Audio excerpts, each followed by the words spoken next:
When this boy arrives at the Empire's finest academy with his parents to apply, they don't even make it to the entrance. Two noble brats immediately block their path, sneering that commoners have no place at Arcanist Academy. And just to provoke something, they shove his mother so hard she falls to the ground. Lewis is ready to snap right there and teach them a lesson, but his parents stop him. They tell him to focus on the entrance exam, not waste everything on a fight. So he holds back. Seeing no reaction, the bullies look disappointed. They were hoping for an excuse to beat up a commoner for fun, but that chance slips away. What they don't know is that deep down, Louis makes a promise to himself. Once he gets into the academy, he's gonna make those nobles pay. Without wasting another second, he heads straight to the exam site. Thousands of applicants are already there, and most of them are older than him. But honestly, that doesn't bother him at all. Then the principal appears and announces the start of the entrance exam. The first test is to climb the stairs guarded by the seniors of the academy. The first exam passes are placed behind these guards, and only a total of 1,000 applicants will pass. The exam works on a first-come, first-served basis, and once the passes run out,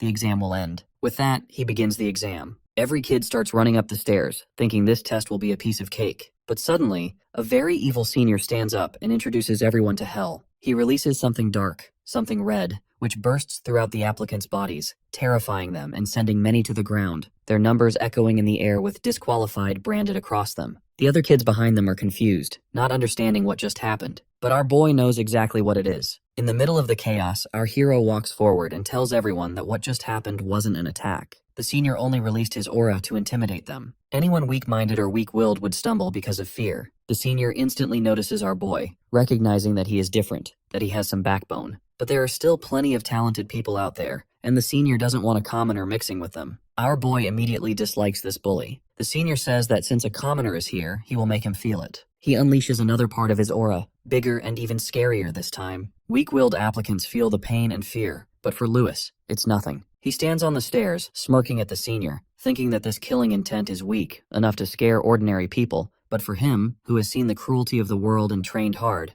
it is nothing. Our boy then unleashes his martial arts and rushes up the stairs, countering the senior's terrifying aura with his own strong-minded abilities. Anger burns in him because he wants to show the nobles what true killing intent looks like. He flies straight toward the senior, making a punch-like gesture as every other applicant watches in shock and horror. Even the senior is confused that a commoner can bypass his aura. But right before reaching his face, Louis stops his punch and notices that the senior is now sweating. All the people gasp, amazed that the boy is only 13 or 14, yet he possesses so much power that he not only withstands the senior's killing intent, but even throws a punch at him, all without using any magic. Our hero doesn't care about their astonishment. He passes by the senior and grabs his exam pass, muttering that he is just too tired of all this. The senior does not take kindly to the disrespect. He immediately becomes enraged and throws another punch at Louis, but at the very last moment, Louis blocks it again, leaving the senior both scared and confused. A mere commoner has blocked his smash without even touching magic. Just then, the principal intervenes. He announces that our hero is the first to pass the exam and reminds everyone that at this academy, all students are treated equally, whether noble or commoner. They are all humans first, before anything else. Hearing this, the senior bows, and even Louis nods in acknowledgement. The principal then marches up to Louis and congratulates him. Suddenly he notices our hero's hair color. He mentions that it is quite concerning, though he refuses to reveal exactly why. Louis does not like what he hears, and he feels a sharp sense of alarm. Still, he composes himself and asks the principal what he means. The principal cuts him off and leans closer with a stern look, saying that if our hero is admitted, he will personally prepare a magic potion to hide his unique traits. Our hero does not fully understand this, and for a moment he suspects the principal might be trying to test or unsettle him. He steadies himself again and decides he will deal with that later. Right now, he needs to focus on the second test. With that, our hero walks away, leaving the principal behind. The noble he defeated earlier stands nearby, burning with anger. It is the first time the principal has ever stepped into an exam like that,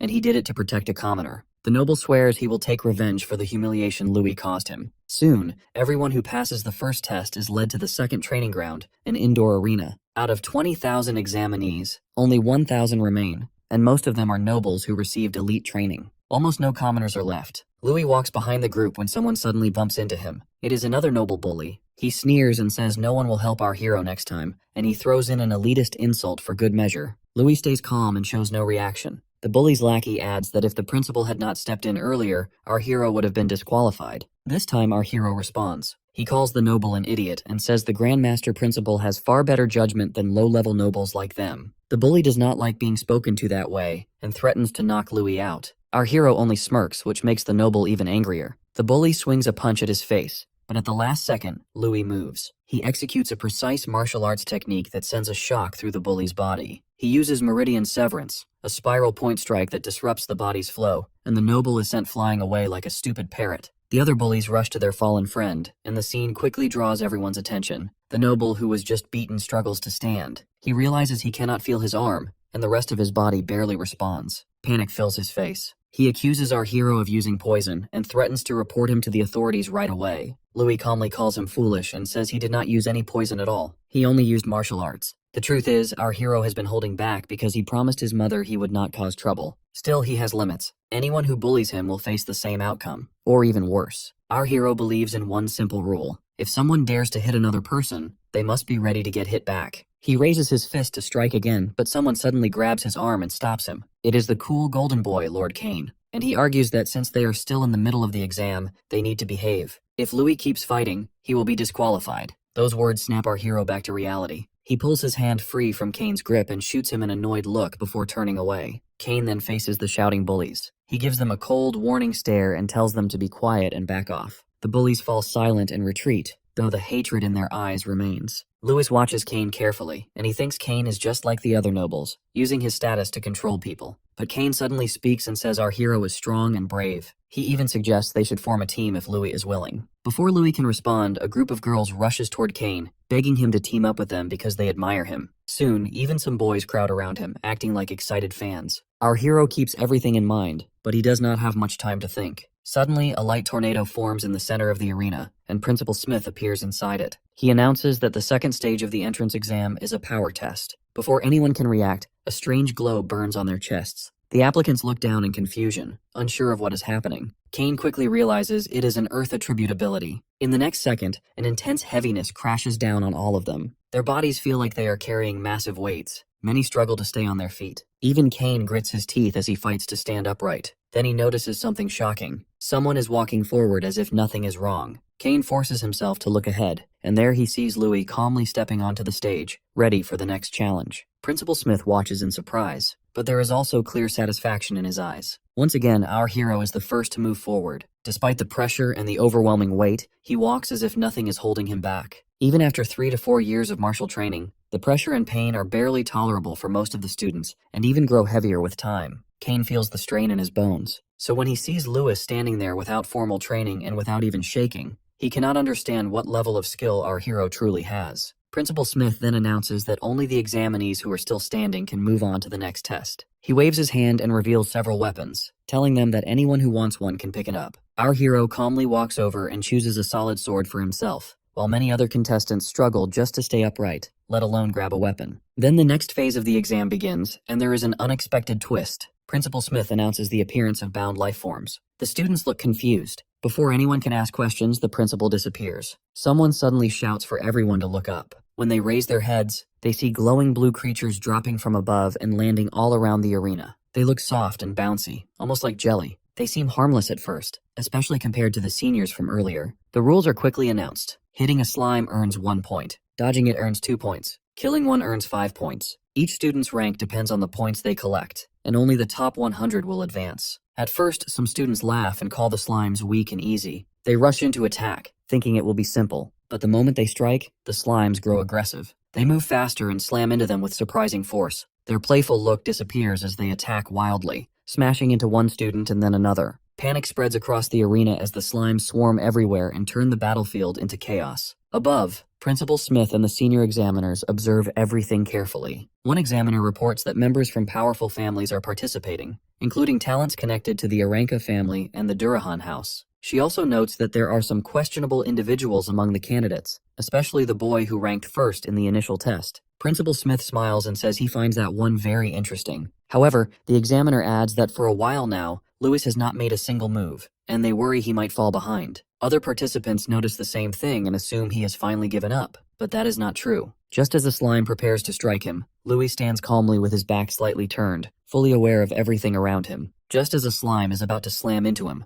our hero dodges within 2 seconds. It looks effortless, and everyone wonders how he moves so easily. The slime sparks with energy and launches another strike, this time with even more force, and several of them charge straight at him. The truth is, Louis did not come to this exam unprepared. Before arriving, he trained in extreme conditions and even asked his friends to throw rocks at him. They did not want to hurt him, but he convinced them because he wanted to test a theory. In his previous life, he formed a hypothesis that if he trained his mind to rapidly send information from the parietal lobe to the cerebellum, he could instantly calculate attack paths and react without delay. If he could constantly calculate trajectories and respond in real time, he believed he could handle any attack. So he stood there while rocks flew at him, and he activated his martial art technique. He calculated the trajectory of each rock and dodged them all with sharp precision. His friends were stunned and rushed toward him, asking what he just did. Louis told them he used a combat method called void combat calculation. They did not fully understand, but for him, it proved his theory worked. Now, during the second exam, our hero activates void combat calculation again. As the slimes rush toward him, he calculates their speed and direction in his head. They move fast and hit hard, but the kicker is that they can only travel in straight lines. That makes the angles simple to predict. He calmly shifts his steps and dodges every single attack, earning 8 points in seconds.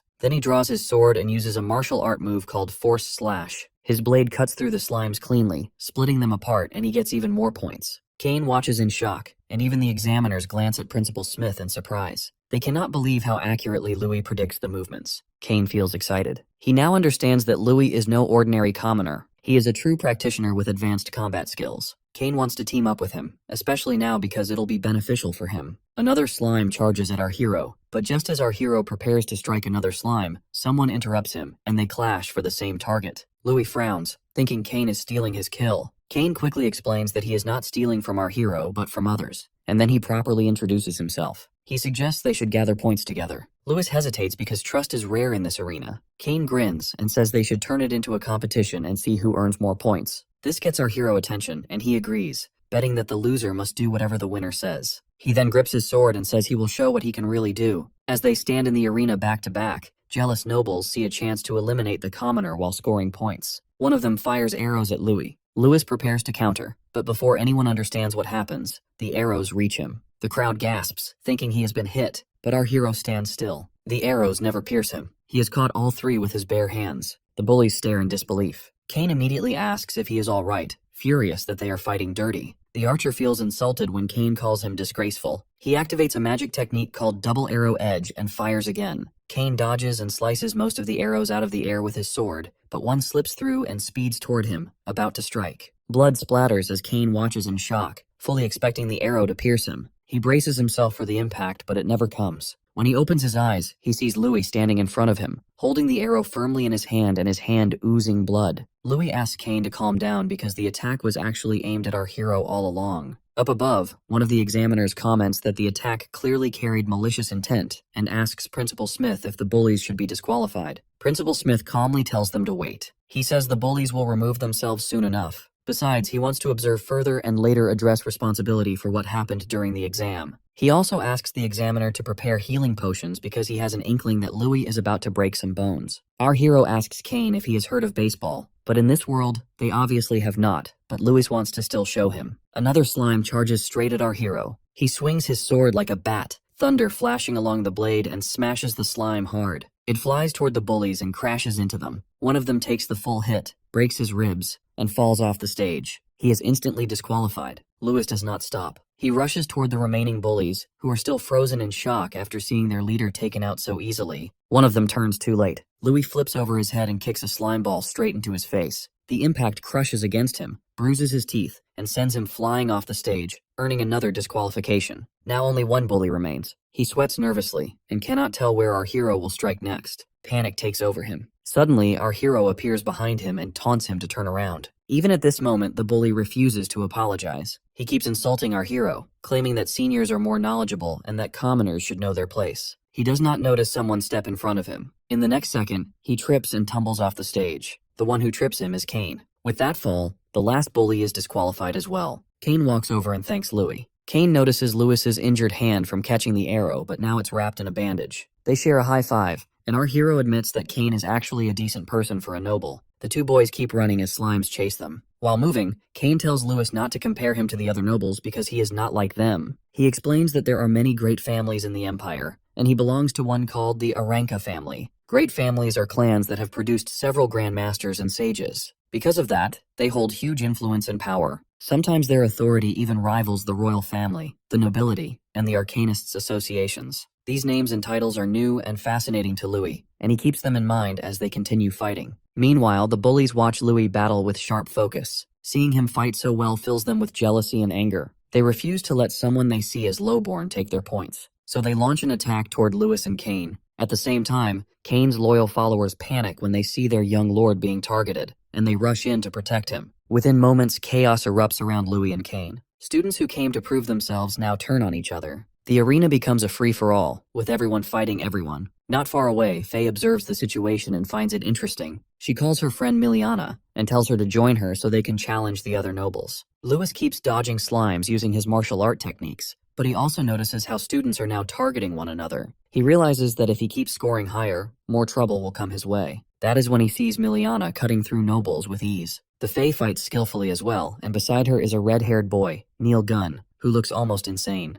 The boy swings a hammer wildly and punches people aside, shouting that beating them is more fun than fighting slimes. He causes chaos across the arena and knocks down several opponents in a frenzy. Above them, Principal Smith and the examiners watch closely. One examiner suggests stopping the fight, worried that too many nobles might get disqualified. Principal Smith disagrees. He says watching young talents clash is entertaining. Another examiner argues that losing too many noble candidates could cause problems. Principal Smith brushes off the concern. He says he does not care about public opinion and wants to see how it ends. Then, without warning, he steps into the center of the arena and ends the second exam. He announces that the scores and rankings of all qualified candidates will be revealed later. He lifts the earth magic effect, and healing potions are distributed to everyone. Louis studies the potion with interest. Even a basic healing potion costs 3 silver coins, which is far too expensive for him. Kane notices his expression and asks what is wrong. Then he jokes that he will not bully Louis even if he wins. Soon after, Principal Smith releases the rankings. The nobles look pleased when they realize that Louis's name does not appear on the list. But the truth is that the top 5 examinees have broken all previous records, and Principal Smith announces their names separately. He declares that 5th place goes to Miliana Royce,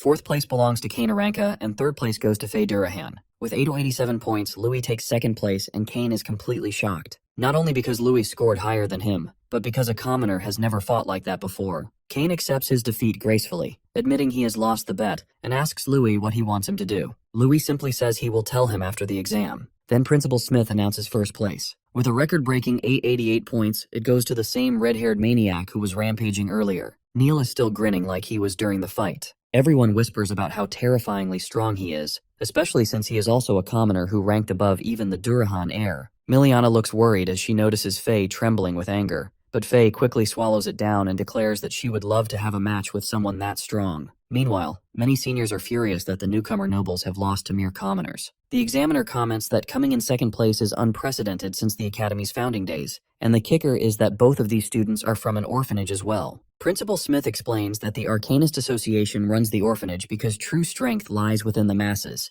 and it has nothing to do with social status, as some people believe. He tells everyone who passed the exam to proceed to the next venue. As they walk, Kane mentions that Louis was so close to 1st place, and he wonders who is truly the strongest between them. Louis, however, is not worried or curious about answering the question. Soon, they all arrive at the Academy's training ground. Principal Smith announces that the final exam is the survival test, an emblem battle royale, and he begins distributing the emblems to everyone. Everyone's goal is to collect as many emblems as possible, and any method is allowed to do that. Examinees who lose their emblems are immediately disqualified, and only the top 10, based on the final count, will gain admission to the Academy. Kane looks at his new friend and says that they're going to act separately for now, giving him a tip that those who ranked higher earlier will be targeted, so he needs to be extra careful. Louis promises that he will survive no matter what. He knows for a fact that they announced the 2nd exam rankings just to create this exact situation. Hearing this, Principal Smith just smirks and tells everyone to display their abilities, because only the best will survive in the end. As the exam starts, Louis wanders through the forest, thinking about how admission is just one step away, so he needs to win no matter what. Suddenly, someone stops and steps in front of him. It's one of the nobles, an NPC who charges at him, claiming Louis humiliated all the nobles in the previous exam. When Louis turns around, he notices 2 more bullies also charging at him. No one is going to protect him for now, but they don't know that Louis does not need protection from anyone. In fact, these bullies need protection from Louis. Suddenly, Louis sees a guy standing on top of a tree aiming his bow at him, and he realizes the reputation staff had leaked his location since everyone is there. The bullies attack Louis one by one, but he dodges all of their attacks skillfully. Suddenly he senses a powerful attack coming at him, and he has to dodge it using his sword. But he is confused because he doesn't recognize what it is. Just then, the bully charges at him, even threatening to kill him, but Lewis is not ready to give up. He fights all of the bullies, and then again, one of those powerful attacks comes at him, and he dodges it once more, but he's irritated about it. Now one of the NPCs, basically arrows flying with magic, laughs at Lewis because he doesn't even use magic. But the next second, he gets frustrated as Lewis keeps dodging. On the other hand,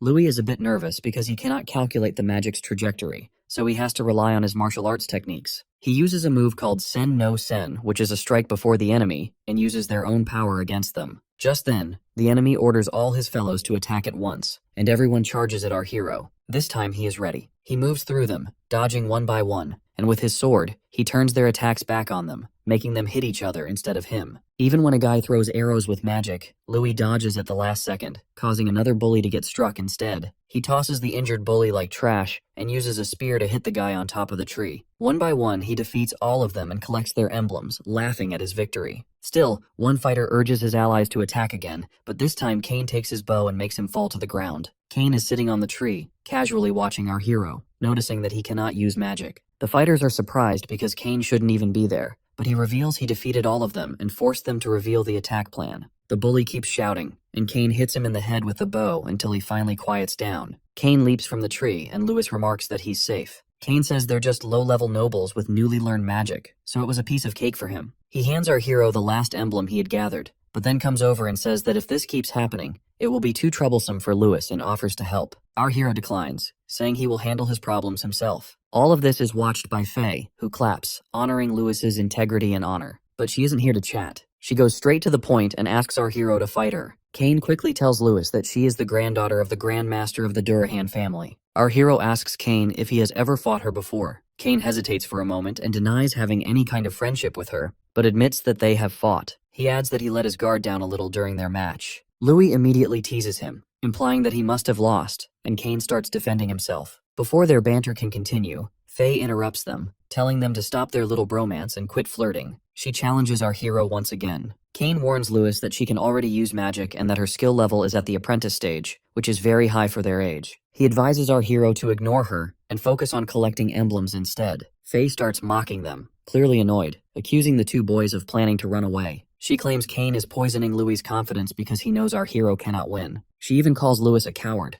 That irritates him. Cain is annoyed as well, but Lewis steps forward, his pride stirred. He says he has always wanted to see how a great family fights, so he will accept the challenge. Faye smirks and says she likes his enthusiasm. To be fair, she announces that she will not use magic against him. The next second, without hesitation, she charges and unleashes her secret technique, Lance Slam, aiming straight at our hero. Our hero does not move. The lance strikes him, or so it seems. Faye smiles not because she hit him, but because at the last possible moment, our hero slightly shifts his body and catches the lance against his bicep. Faye pulls her weapon back, spins it in a sharp 360-degree motion, forcing our hero to release it, and immediately launches another lance slam. Once again, Lewis narrowly dodges the attack. Far away, the examiners watch the fight closely. They comment that it has been a long time since they have seen the Durahan family's spear techniques. They also note that Faye's speed and strength are impressive, calling her a true genius. However, the examiners note that Lewis is impressive as well, and they wager on how long he will last. One of them thinks he will lose quite soon. Then they turn to the principal,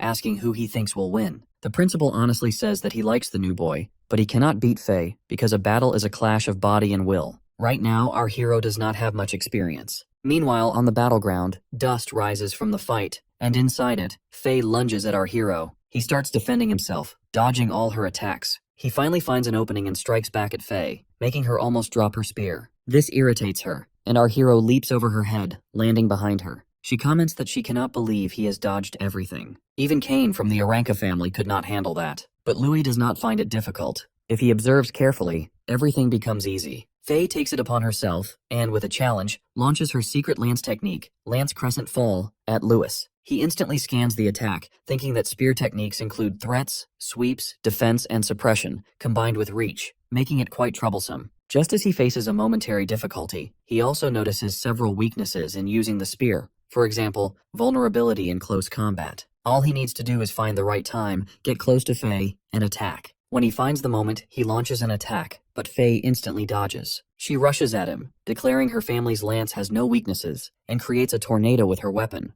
The examiners note that Faye truly has remarkable talent. Even the Durahan family's Grand Master learned this technique at age 16. Combining magic with spear techniques, Faye surpasses all her colleagues. The boys appear to have lost for now, but the truth is, our hero has some tricks up his sleeve as well. He uses sword net technique. Apparently, the other weakness of the spear technique is the high stamina consumption. If our hero keeps defending accurately, an opening will eventually appear. But what he doesn't realize is that his sword is breaking. It irritates Faye that Louis is still fighting. Finally, he finds an opening and launches an attack at Faye, but at that moment his sword breaks, confusing everyone. Faye even calls it impressive, because if his sword hadn't broken, he would have successfully executed a counterattack while Louis thinks his luck is terrible. Faye likely realizes that Louis is holding back, but he apologizes, saying it's a bad habit because he likes to observe before going all out. Now that he has observed everything, it's getting serious. Faye thinks they cannot continue fighting because his weapon is broken, but Louis is ready. He is better with his fists. They both prepare for the next move. Faye launches an attack at our hero, a spinning charge technique. Kane warns that if Louis takes it head-on, he will be seriously injured.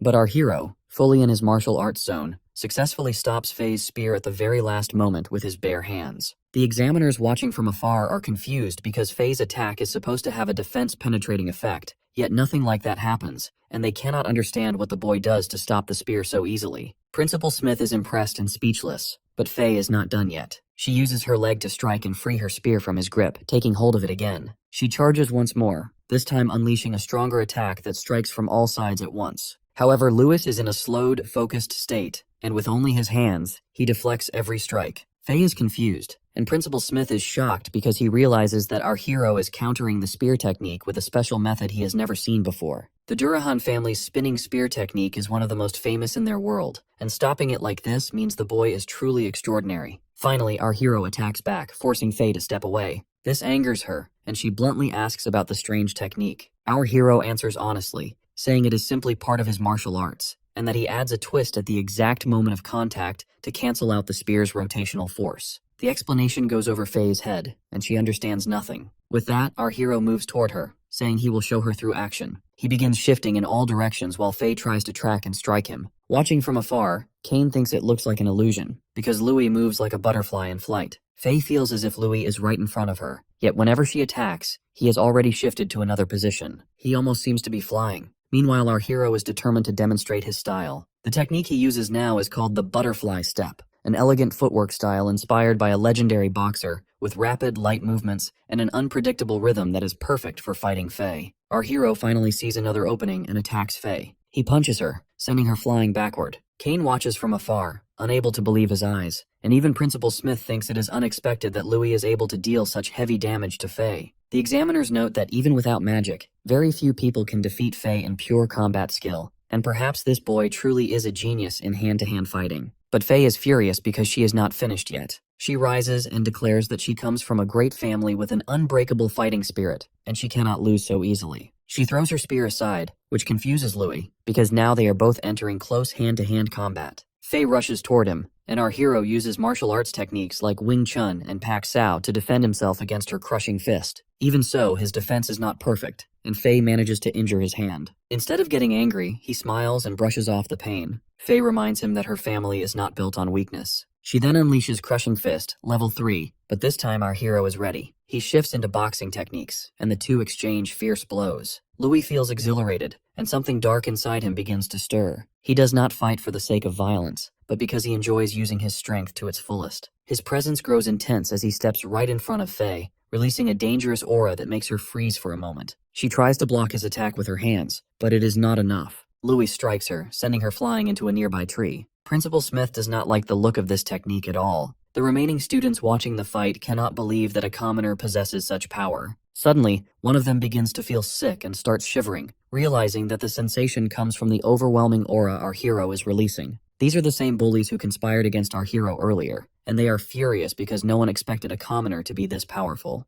The other boy, who was vomiting just moments ago, feels sick to his stomach as he thinks that they must eliminate our hero now. If the legend is true, then they cannot let him live. From a distance, they watch as Louis seems almost like a maniac, marching and running toward Faye, who is already injured and exhausted. She barely has time to defend herself before Louis throws another punch, sending her flying once again. He charges at her while she is still on the ground. It is clear that his power and speed are on a completely different level, and there is no way she can win in this state. He prepares to strike, and at the very last second, fearing for her life, she uses her magic martial arcane to protect herself and counterattack. The impact sends both of them flying apart. Suddenly, our hero returns to his calm and normal self. He looks down at his injured hands and silently reflects on the power of magic. Kane rushes over and asks if he is all right. Our hero answers that he is fine, though he is not sure about Faye. Just then, the bullies who had been hiding behind the trees step forward and accuse our hero of losing his emblem, declaring that he is disqualified from the game. Louis looks down and realizes that his emblem has been burned to ashes. Kane immediately steps in to defend him, insisting that it was an accident.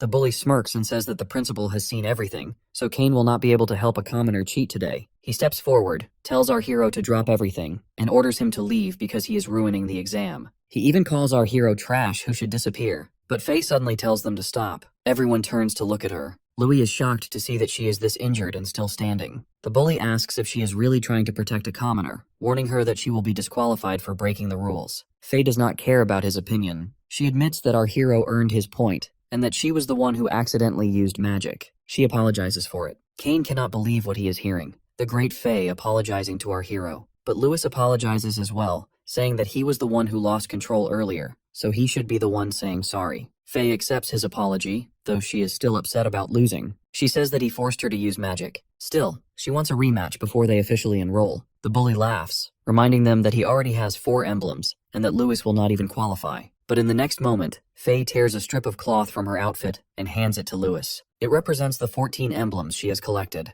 Just like that, our hero is suddenly ahead of the bullies. Before leaving, she teases Kane and tells the bullies that weak people should not pass, and those who deserve it should not fail. She refuses to let such injustice happen. Then she lifts her spear and reminds them that only 10 people can pass. Her new goal is to collect more than 14 emblems to guarantee her place. Kane grins and says he was thinking the same thing. The two of them rush back into the competition, determined to gather more emblems, qualify for the academy, and settle their ridiculous bet. Our hero watches his 2 new allies run off, a faint smile on his face. He does not notice that Principal Smith and an examiner are descending from the sky to speak with him. The principal approaches our hero and calmly explains that since his emblem has been burned, he is disqualified and will be escorted out. Louis accepts this without any argument. Meanwhile, the bully clenches his fists and mutters that this is not over. He turns to his friend and says he never wants to see Louis's face again. But his friend reminds him that if Faye and the others manage to defeat enough opponents, then Louis might still find a way to pass. The bully, however, is too consumed by hatred to think clearly. He begins to imagine that if an examinee were to die in an accident during the exam, it would not seem strange at all, especially if that examinee is a commoner. In that case, no one would care. His friend silently encourages the thought, remembering the terrifying sensation he felt earlier from our hero aura. He is convinced that what our hero carries inside him is not normal, that there is something dark hidden within him. Later, our hero hands over the collected emblems to the examiner, thinking about how his martial arts are certainly strong, but not that powerful in front of magic. He looks at the academy and reflects on the fact that he really wanted to come here to learn how to fuse martial arts and magic, but right now it seems quite difficult. Later, at night, he leaves, worrying about his clothes, which are ripped and dirty, and he thinks about how his mom is going to worry about him. He debates whether he should tell her the truth or just lie, when he doesn't notice a man in a hoodie passing by him. In the next second, as Louis is lost in thought, the hooded ninja attacks and stabs him from behind. Louis reacts quickly, kicking the attacker away. The ninja asks how he noticed, but Louis can smell the blood from far away, especially bloodlust. Suddenly, the ninja is joined by another friend, who mocks our hero for being too calm for someone about to die. Our hero notes that all these opponents look fairly skilled, so he needs to go all out, especially the one watching from afar, who looks particularly dangerous. Just then, the first ninja moves in to stab our hero. But once again, Louis is quick to dodge all of the stabbing attacks. He disarms the ninja, taking the dagger from his hand and causing him to fall to the ground. The ninja tries to kick Louis using a technique, but it fails as well, and he jumps back to regroup with his other friends. He comments on our hero's superhuman perception and advanced combat techniques, noting that it matches the intel he received. This makes our hero curious about what intel he is referring to, and the ninja admits that our hero's hand-to-hand combat is truly impressive, even at an apprentice level, but he is no match against magic. With that, the other ninjas form a formation and launch an attack using crossbows and wind magic. Lewis is caught off guard and barely survives as arrows pierce the trees behind him. These are the same wind arrows that were used against him earlier at the battleground with the bullies. Realizing that things are getting serious, he uses a breathing technique that harnesses the ki within his body to enhance his physical strength and explosively awaken his latent abilities. He then unleashes immense power and speed, launching at the ninjas just as they fire another magical attack. He dodges the arrows so fast that the ninjas cannot see him. Louis is quick, kicking and rolling through the assault. Our hero is on a roll until a ninja suddenly blocks his attack, sending a sharp jolt of pain through his hand. That is when he realizes that the ninja he sensed earlier is truly strong and even intimidating. He looks around and sees that he is completely surrounded by assassins, and all he can do now is defend as much as he can. He tries, but eventually some of their magic arrows strike him, forcing Louis to the ground. The ninjas feel relieved that Louis is finally down, because even shooting at him has exhausted them. Yet they are also surprised that, despite being just a commoner, he is far more troublesome than an average apprentice. One of them approaches him, not realizing that Louis is only pretending to be unconscious. Louis suddenly opens his eyes and unleashes hell, driving his fingers into the ninja's trachea and sending him flying away. The boss ninja cannot believe that Louis uses the age-old trick of playing dead to lure his enemy in,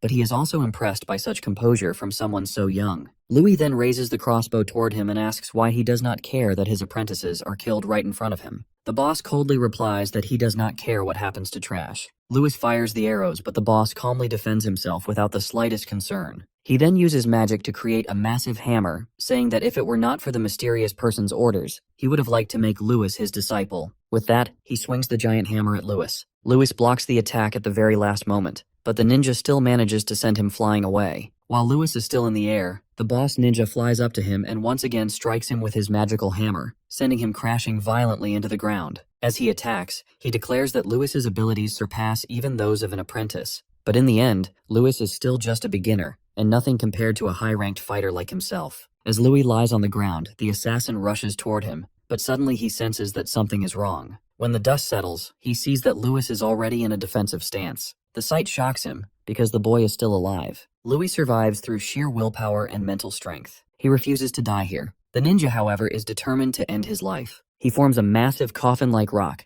a martial arcane known as the Celestial Hammer, and hurls it at Louis. Terrified, Louis thinks about his family and his precious life. He thinks about how he wants to master magic, protect the people he loves, and change his fate no matter the cost. As these thoughts surge through him, something shifts deep inside him, and his aura begins to change. That same insane aura that emerged from him earlier begins to rise again. Instead of defending, Louis chooses to attack, forcing himself to believe that he will survive. His giant punch collides with the ninja's hammer, shocking the assassin with the sheer force behind it. A massive explosion erupts from the impact, and when the smoke clears, Louis is left on the ground, coughing. However, the ninja is not finished. He finds it strange, because it now feels as if he is fighting someone on equal footing. With Louis having unleashed his true power, the ninja finally understands why the mysterious person commissioned him to kill Louis. Still, he steps forward, approaches Louis, and raises his hammer, preparing to deliver the final blow. However, at the very last moment, a lightning tornado strikes, causing the ninja to miss his attack, and he stumbles backward. He finds himself surrounded by the swirling lightning and is confused about what is happening until it engulfs him,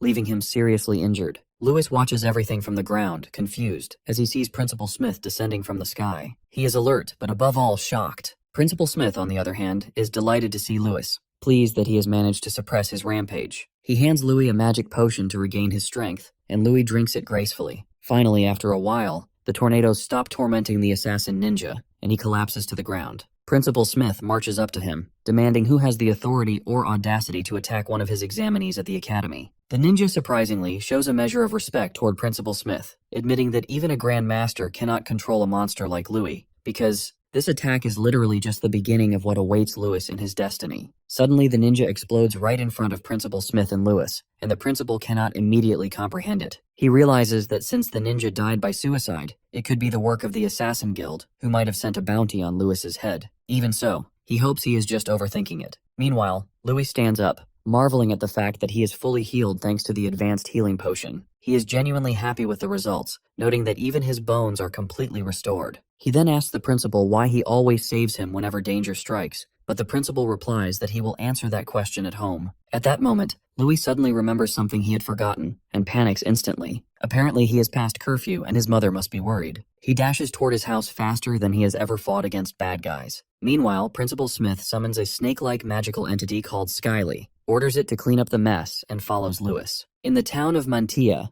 northern Candria Empire, outside the orphanage, two gang members are harassing Lachiella, asking how much she is really pocketing from the tax money, planning to swindle her, and even trying to mock her face as she insists she is acting in the children's best interests. But the gangsters are relentless and have clearly evil intentions. Just as one man reaches to grab Lachiella, someone kicks him, knocking blood and teeth out of his mouth. It turns out Louis has finally come to save his mother, and Lachiella is ecstatic to see him. But then she notices his torn attire and becomes horrified. Before Louis can finish asking if she is okay, she rushes at him, demanding why his clothes are ripped, why there is blood, and why his face is wrapped. Embarrassed, Louis tries to brush it off, saying he got caught on a tree during the exam, but she doesn't believe him. Meanwhile, the gangster who was knocked out rises again, turning to Louis and accusing him of always breaking the rules, threatening that they will call reinforcements to fight him. Just then, Principal Smith arrives to Louis's aid, explaining that it's all a misunderstanding and introducing himself. Seeing the principal, the gangsters are terrified, realizing he is a true Grand Master. He quickly asks the gangsters to give his regards to the Lord of the Land, and both immediately grasp the underlying threat, practically running from the place.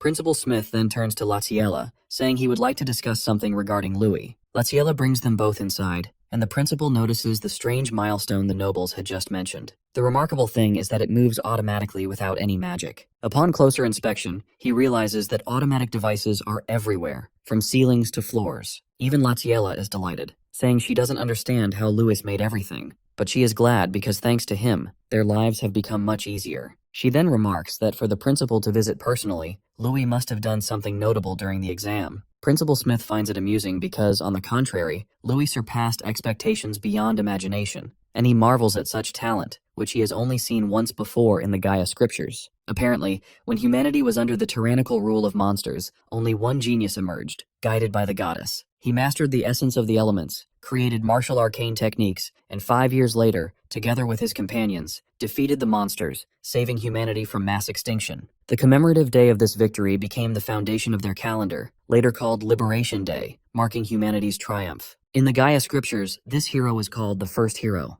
Lachiella marvels at the story, thinking of the great hero, while Louis wonders why the folk legends make no mention of such a figure. The principal clarifies that the hero appears in different forms in other scriptures, described as a man with black hair and black eyes. Hearing this, Lachiella grows quiet, protective of Louis, and he himself is shocked by her reaction. Principal Smith adds that it is a great secret known only to humanity's upper ranks, because although the hero saved humanity, he also became a victim of the madness dwelling within his heart. He began killing people, committing the unforgivable sin of murdering his own comrades, and seeing how he descended into insanity, he was erased from human history. That inner madness became a cautionary tale. Hearing this, Louis looks at his hands, recalling all the moments he felt himself losing to his own desires. Principal Smith rises, recognizing the gravity of the situation, and explains that in every country, anyone with black hair and black eyes is immediately eliminated to prevent such a threat from arising again. He turns to Louis and asks if he really thinks he can fool everyone by simply dyeing his hair. Louis's mother, Lachiella, steps forward,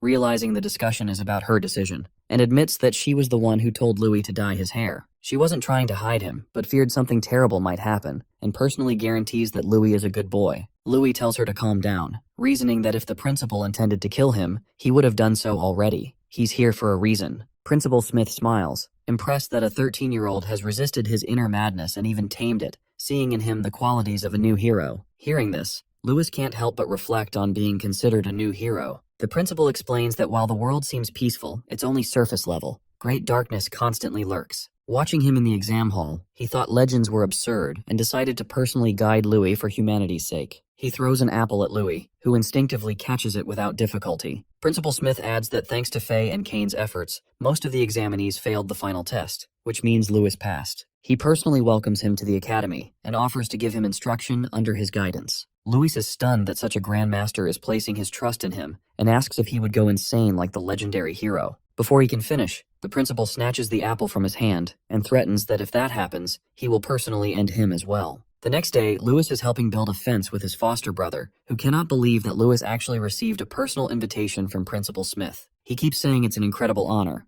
but Louis knows there's more to it. Yesterday was partly a warning, though he doesn't say it aloud to avoid worrying his brother. His brother rambles on about tuition, uniforms, dormitory fees, and all the academy details. But Louis can't stop thinking about the first hero and what connection he might have to the legendary figure, considering he's just a simple noble boy. He remembers how easily the principal caught him, how he discovered the hair dye ruse, and how he threatened him. Louis wonders how much he can truly trust the principal's words. The previous night, while walking beside Principal Smith after their interaction, Louis had asked why he let his mother hear everything, knowing she would worry. The principal explained that she needed to know the truth, otherwise she would only be a burden on his path. Louis bristles at the word burden, but the principal, serious, warns that when his true identity is revealed, his whole family could be in danger. As a mother, she must understand and grow stronger, letting him face the real trials that are just beginning. With that, the principal flies away. Louis reflects and realizes the principal is right. He needs to get stronger for everyone's sake. Soon, many children run toward Louis, laughing and happy. A small girl, Lana, hugs him tightly, crying, and asks if he will visit them. Louis reassures her he will, promising to return regularly and even bring some of them home during longer breaks. This is his home after all. They make a pinky promise, which Louis keeps close to his heart. Suddenly, someone calls for Louis. A noble butler arrives, explaining that he serves the Aranka family, and young Master Kane wishes to invite Louis to their manor. He hands Louis the invitation, which seems authentic, showing that Kane wants to deepen their friendship before school starts. Excited, Louis accepts the invitation and steps into the carriage. At the town of Candria Empire Harzen, Louis finally emerges from the carriage as the butler bows. It is the Aranka family, one of the distinguished great families, and even in the town, their fame and prosperity are obvious. Louis is not ready for the size of the mansion before him. His mouth drops in shock, realizing that Kane really comes from a great family. As he is about to enter, someone calls his name. It is Kane, rushing toward him excitedly. He almost hugs Louis, saying they are going to be classmates. Louis congratulates him on causing quite a scene in the final exam, and thanks him because he passed only because of Faye and Kane. He says he will let the bet slide since they are now even. Kane, however, says that is a separate matter, and they should still keep the bet going. Besides, Louis already has the ability to pass. And the best part is he has Faye's seal of approval, which is rare. As they enter the house, the maids bow to Kane and Louis. Kane explains that since they couldn't really fight during the exam, he wants them to spar before school starts so they can get acquainted. He also says that since Louis wants to ask about the academy and maths beforehand, they can help with that. Louis likes the idea, but someone interrupts. The person is Kane's mother, standing on the stairs, clearly angry about who is with her son. Kane tries to protect Louis, saying he is his friend, but before he can explain, his mother silences him with a menacing look, and Kane is floored. She marches down the stairs, hurling insults at Louis, saying she always advised Kane to choose the right friends, and that the gates of the Aranka family are not for just anyone. A commoner like Louis is unworthy of being Kane's friend, an insult to their family. She says Louis should train, aim to become strong, and not hang out with poor commoners. Kane is beyond embarrassed as Louis hears the insults directly. Before he can respond, she approaches Louis, asking his purpose in approaching her son. She insults him, asking if he wants money or power, and then takes out her ring, saying it is worth a ton of gold coins and could let him live comfortably his whole life. She throws it at his feet in an insulting manner and tells him to pick it up and go home. Seeing this, Kane is embarrassed and speaks up, asking her to stop insulting his friend. He apologizes to Louis, but then he sees Louis crouching down to pick up the ring. Louis says he became friends with Kane because he recognized his ability, and if his mother thinks Kane's ability is worth so little, she should be ashamed of belittling her own son. Kane cannot believe how Louis turned his mother's words against her, and she is furious, screaming at the servants to throw Louis out of the palace. The servants rush to grab Louis, but Kane tries to stop them, arguing that Louis is even more talented than him. He reminds his mother that Louis broke past records in the exam and even beat Faye, but his mother does not believe him. She thinks a commoner surpassing the children of great families is not only unheard of, but impossible. She mocks Kane, asking if he really expects his ridiculous lies to work on her. Kane insists it's not a lie, and Louis adds that if he is around, Kane can become even stronger. This enrages Kane's mother, who cannot believe that a mere commoner dares speak in front of her. Her voice echoes through the great hall, but then the doors open, and a mysterious figure enters the palace. He directly refers to Louis, asking if he really said that if he is around, Kane would become stronger. Everyone turns to look, and Kane's mother is horrified to see her husband, the master of the Aranka family, standing there. She stutters, calling him William, and rushes to him, saying they should leave and that Louis will never catch up. But William sidesteps her and turns to his son, who bows and greets him. Louis greets him politely, realizing that Grandmaster William has an incredible aura and is on the same level as Principal Smith. His father, however, does not pay attention to Lewis's words. He turns to his son, asking if Louis's words are true. Kane confirms that Lewis's ability exceeds his own. William then decides to challenge Louis, asking him to prove it. He unleashes his insane aura with intense killing intent, so overwhelming that Louis feels like he cannot breathe and that a lion is looking straight into his soul, tearing at him. He feels William is trying to kill him, but at the very last moment, something miraculous happens. Louis feels like his whole body is being torn apart, but thankfully he manages to resist William's willpower with his own aura. His hidden strength surprises everyone. He never expected this level of power from a literal Grand Master. However, thanks to years of constantly hunting monsters, he has built enough resistance against powerful killing intent. If this is only the beginning, then there is certainly more to come. With that, Louis gathers his aura and releases it from his body with such force that William is slightly shocked. In William's eyes, Louis now looks like a terrifying dragon standing before his lion.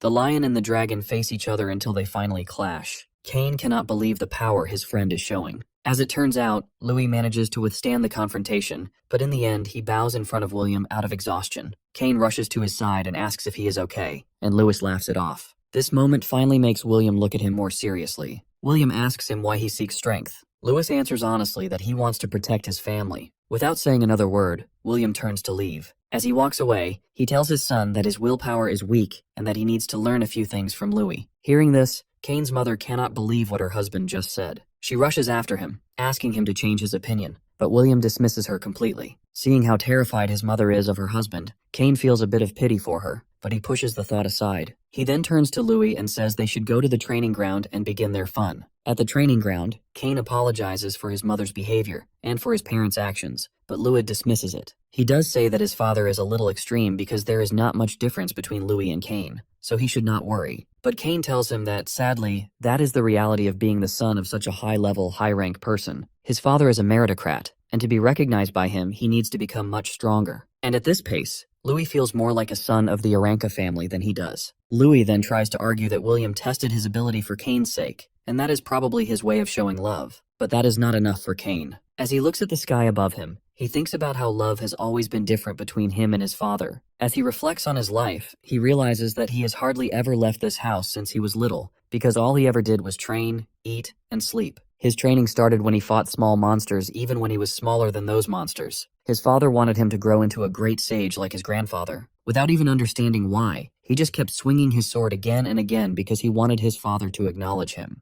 But in the end, this place always felt like a prison. He would see other children playing happily with paper planes, while he had to swing swords and fight battles he did not even understand. Sometimes it felt like even breathing required the guard's permission. Every adult around him praised him as the young master, but to him it felt like chains tightening around his neck. The tighter those chains became, the more he wanted to resist them. He wanted to sing and fly freely like a bird crossing the continent. But sadly, that dream might belong to another life. In this life, he feels too weak to stand up to his father, let alone challenge him. So all he can do for now is follow his father's expectations and grow stronger by swinging his sword, because that is the only way he believes he can eventually break those chains. Besides, his father is also a graduate of the academy he will soon attend. Kane wants to enter the academy, become stronger, and finally gain the freedom to live his own life. As he finishes speaking, he pulls out his sword and points it toward Louis. He says that he is counting on him to help him become the best, and Louis accepts the challenge instantly. On the other hand, William watches Kane and Louis fighting from afar, and he asks his butler about the investigation he had asked him to conduct earlier. The butler informs him that Louis is definitely not an ordinary boy, because according to his intelligence, during the exam he used mysterious combat techniques that no one has ever seen before. Not only did he break past records, but he was also the one who defeated Faye without using magic, while Faye herself had used magic. Moreover, he is held in high regard by the principal, who apparently even fought the Assassin Guild last night to protect Louis. Hearing this, William recognizes that Louis is no ordinary person and that he is quite the troublemaker.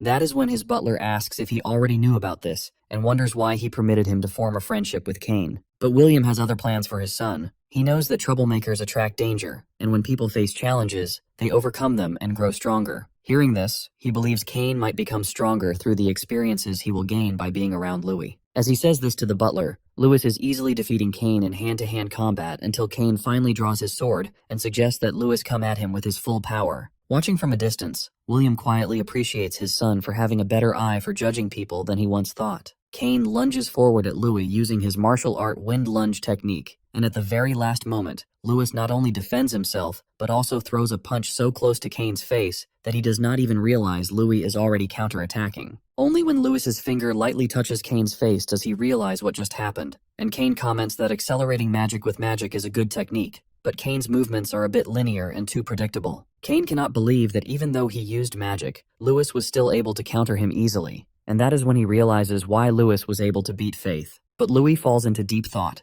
and when Kane asks what is wrong, Louis asks if he has ever felt something strange about his fighting style. Kane says he remembers nothing because his techniques are secret arts passed down through the Aranka family. His father and grandfather both mastered them and became strong, but that is not what Louis means. He says there may be another path for Kane to take, different from his father and grandfather, and Kane can hardly believe what is coming out of his friend's mouth. Louis lowers his sword and takes a dagger from the weapon inventory behind the weapons, and turns to Kane, asking if he wants to surprise his father. At the same moment, William notices everything as both Kane and Louis suddenly leap upward and rush straight at him in the very next moment without any warning at all. Just a few minutes ago, Louis was giving Kane a small martial arts lesson, explaining that speed is everything in martial arts and the absolute best weapon. Speed does not only mean movement speed, but also reaction time and quick decision-making. He thinks about how Kane fought during the second entrance exam, and says that his natural speed pairs well with his brain attribute support magic, but thrusting techniques are difficult to master, and just because his grandfather mastered them does not mean Kane has to follow the same path. Because of that, Louis hands him a pair of daggers, explaining that the reason Kane's father stopped improving like the Grandmaster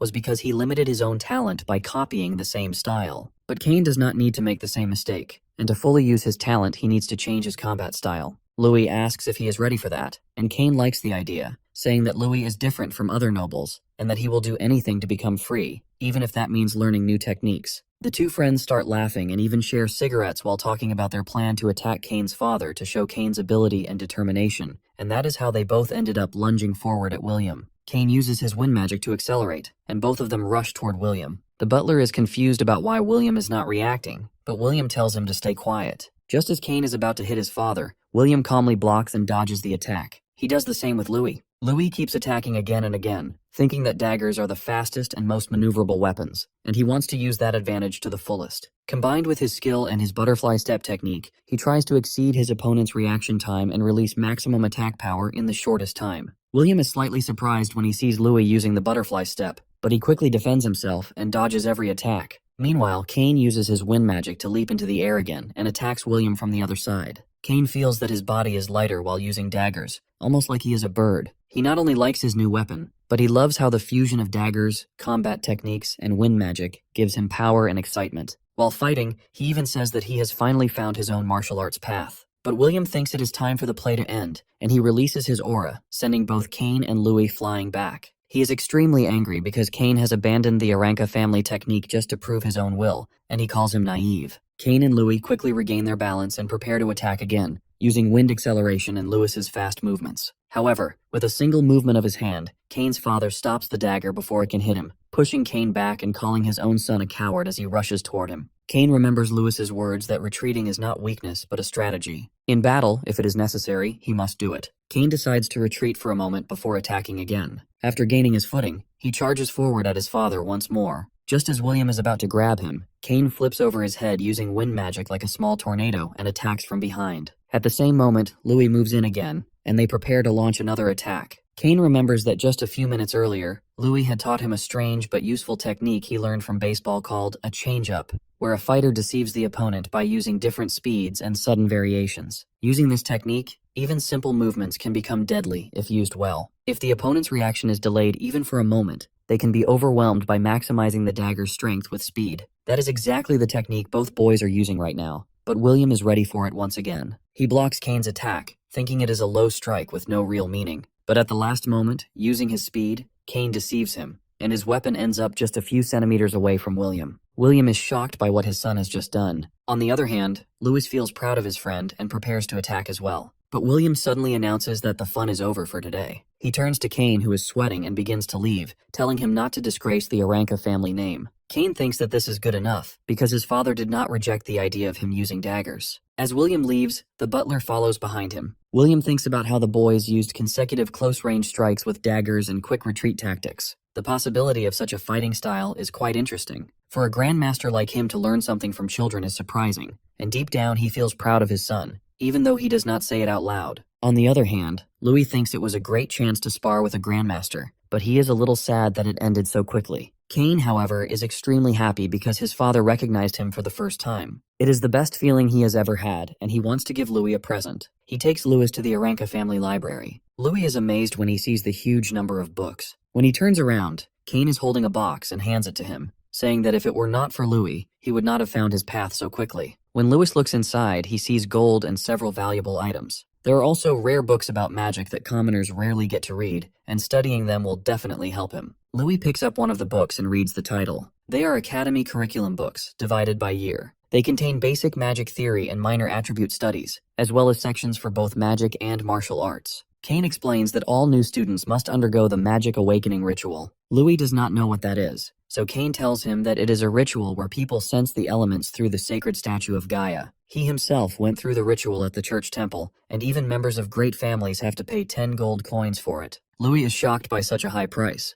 10 gold coins are equal to several years of living expenses for the orphanage. He quickly asks if he will need to pay for it at the academy, but Kane tells him that the ritual there is free, which is one of the reasons so many people try to enter the academy. However, there are still other expenses such as living costs, books, and rental fees that can be quite expensive. That is why Kane gives him this gift and tells Louis to accept it without hesitation and rely on him whenever he has money problems. Kane practically forces the box into his hands before Louis can refuse, saying they should just consider it even because of their bet. Louis understands what his friend is trying to do and finally agrees. At the same time, Louis realizes that he needs to find a way to earn money. He recently heard that magic pharmacists can earn a lot, and he wonders if there are any related books here. Suddenly he gets an idea. If he can invent things using the knowledge from his previous life, he might be able to make good money. He then asks if the Aranka family has connections with the Merchant Guild. Kane says that they do and asks why he is curious about it. Louis simply replies that it is a secret for now, but Kane will probably find out soon enough anyway. 1 week later at the academy, the entrance ceremony takes place, and every freshman walks in on tiptoe. Louis enters, happy that the day has finally arrived. As he passes by, an attractive senior girl notices his scent. He's wearing the latest trending cologne. Judging by its price, she assumes his parents must at least be a count. She decides she needs to network with him and rushes over, introducing herself as Rose from the 150th class and offering to show him around. Louis likes the idea and introduces himself. Rose has never heard the last name Grill, but the dangerous sound of it catches her attention. She thinks he might be a noble's illegitimate child as they walk together. Louis explains that for the past few years, since the Emperor's garden ruled,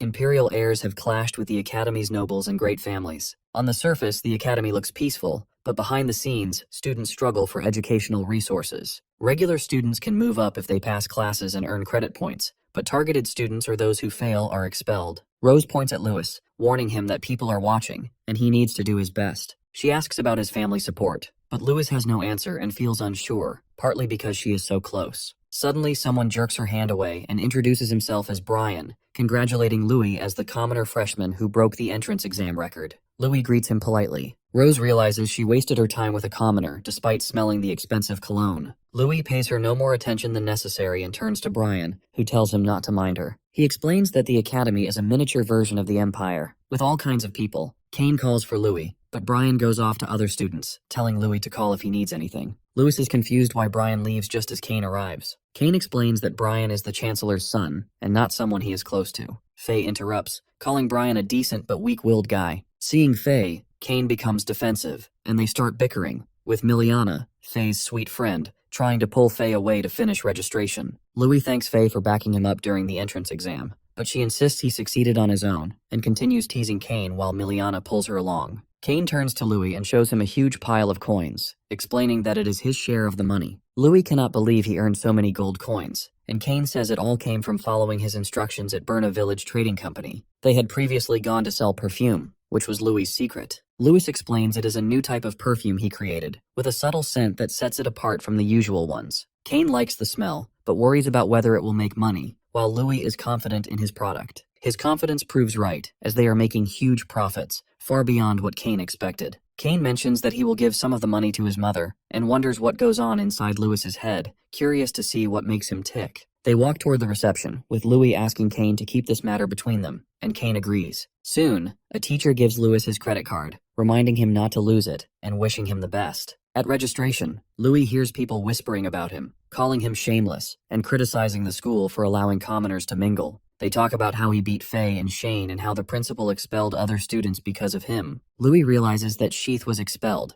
and Kane explains that Sheath had hired the Assassin's Guild, and once the school discovered this, he was expelled immediately. Louis finally understands that Sheath was after him all along. Kane adds that Sheath has an older brother named Jess, whose actions are unpredictable, so Louis needs to stay close. Louis makes eye contact with Jess but feels neither worry nor anger, while Jess is excited, knowing the real fun is about to start, and planning to make Louis the worst student in the history of the academy. At the academy's grand hall, all the new students gather as the principal welcomes them, saying they should be proud of overcoming many hardships and making it into the academy. But the truth is that this is only the beginning of their lives, and they need to keep studying hard and aim to truly become powerful. One day, many of them will find their own paths and become pillars of the empire. Next, he announces that the entrance exam speech will be given by the freshman representative, Neil Gunn, and asks him to come onto the stage. Neil marches up confidently, shocking every student, who are disgusted but also intrigued because he took first place on the exam. His killing intent is insane, but he is not wearing anything at all. The examiners are horrified and want to stop him, but the principal intervenes. Neil turns to the freshmen, calling them morons and saying his goal is to beat every single one of them until they all die. The students are enraged, thinking he is arrogant, believing first place does not give him the right to treat them like that. Neil tells them to shut up, and they all remain silent, knowing they are weaklings. Seeing how problematic Neil is, the examiners worry about his future and how they will teach such a child, even considering quitting. Neil then throws his hammer from the stage at someone, declaring his real opponent is him. As the hammer lands in front of Louis, Neil jumps onto it like an insane master, saying they are going to have a legendary battle. Kane immediately steps in,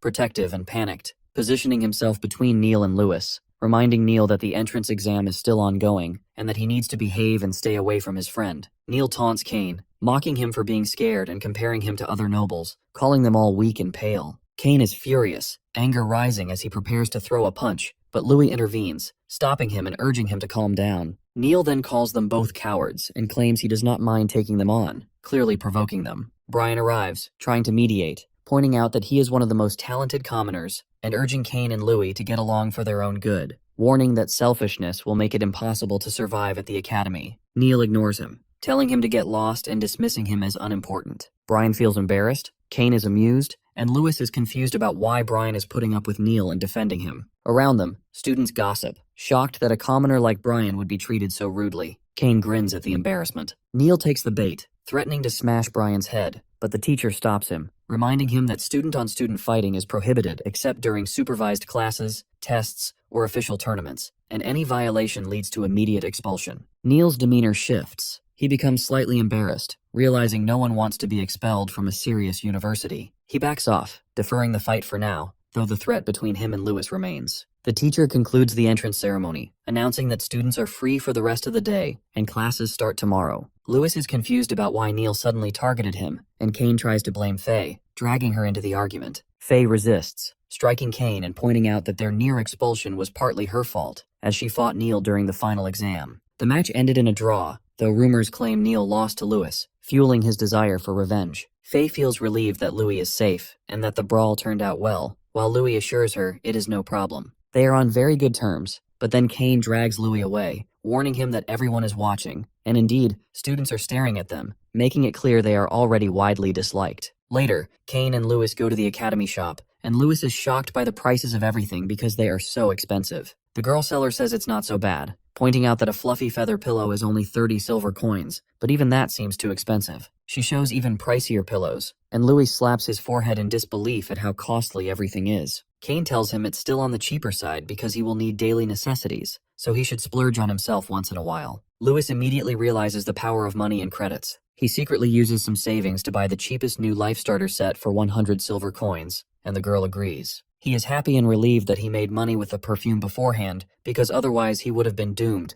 and now he plans to send the rest of the money to the orphanage. He notices the magic potions, essential for cleaning, and thinks about finding more ways to earn. For now, he sees Faye and Miliana walking, talking about heading to the dorm, with Faye asking Miliana about her magic awakening ritual tomorrow. Louis looks at the bags in front of them and in their hands, realizing how much money they spent on his packages, and thinks about how hard his family needs to work at the dorm. He searches for room 60, hoping he is not stuck with a thug, when he notices someone blocking him by throwing a futon right in front of him. He looks into the room and sees a group of boys bullying a freshman, saying it is in his best interest to do whatever they demand. They corner the boy who looks bored and nonchalant, even when one bully grabs him. However, someone taps the bully's hand, sending shockwaves through his arm. Louis warns him that doors are forbidden and asks if he is okay with being expelled. All the bullies turn toward him, insisting they haven't done anything wrong, except that he threw the first punch. One of them lunges at Louis, but he jerks his hand away, causing the bully's arm to strike a friend hard enough to knock him to the ground. Louis smirks, insisting he didn't hit anyone, while the punched boy cries,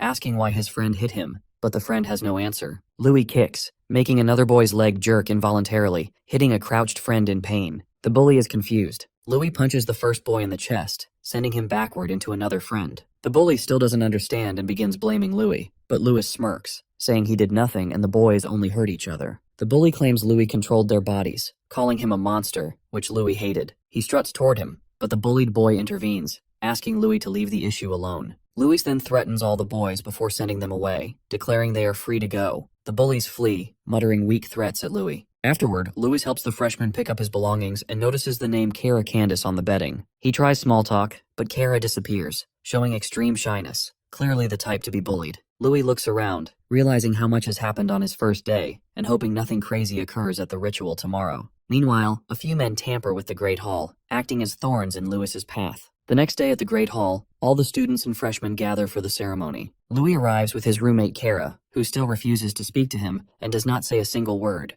Louis looks at the gigantic statue standing in the middle of the hall, the statue of the goddess of this world. A priest stands at the foot of the statue, calling everyone's attention and introducing them to the goddess Gaia. He then begins telling the long history. Long ago, goddess Gaia created the world where humans and monsters could coexist. But after some time, the monsters began using their overwhelming natural power against humans. Soon the dragons ruled the sky, the behemoths ruled the land, and the krakens ruled the sea. Because of the brutal power struggles between these mighty monsters, the earth was covered in blood. Many humans were annihilated during this time at the hands of these monsters. Seeing what her world had become, the goddess Gaia grew enraged. As a result, she gave her blessing to humans who lacked magical power. Because of this blessing, humanity began to understand the essence of the four elements of the world: water, earth, wind, and fire. From that understanding, they created martial arts. After many years and centuries of harsh battles, humans finally escaped annihilation and became the new rulers of the world. Now the students standing in the hall are the descendants of those great ancestors who received the blessing and awakened the true nature of the world, the power of magic. Louis listens carefully, but he notices there is still no mention of the first hero the principal talked about earlier. At the same time, Kara observes something about Louis, though he says nothing like always. Just then, the priest approaches them and points them toward their seats. The boys are confused, but they follow his direction. The priest explains that if they possess talent for magic, they will be able to sense the elements. But if they are weak and cannot sense anything, then the academy is no place for them. As he says this, the priest turns to Louis, and Louis feels a hint of tension coming from him. The priest dismisses everyone, announcing that the ritual will now begin and that all students should take their seats. Louis remains distracted by the strange look the priest gave him earlier and wonders if he somehow offended him. The priest begins the ritual by once again announcing the four elements and instructs the students to sharpen their minds and reach out to whatever they can sense, explaining that the goddess will help them discover the element hidden within them. He performs magic, and the symbols of the four elements appear at the four corners of the hall, glowing brightly and releasing waves of energy that shine from the statues and nearly blind the students. Suddenly, a divine figure forms above them, an even larger image of the goddess Gaia. When the students look up,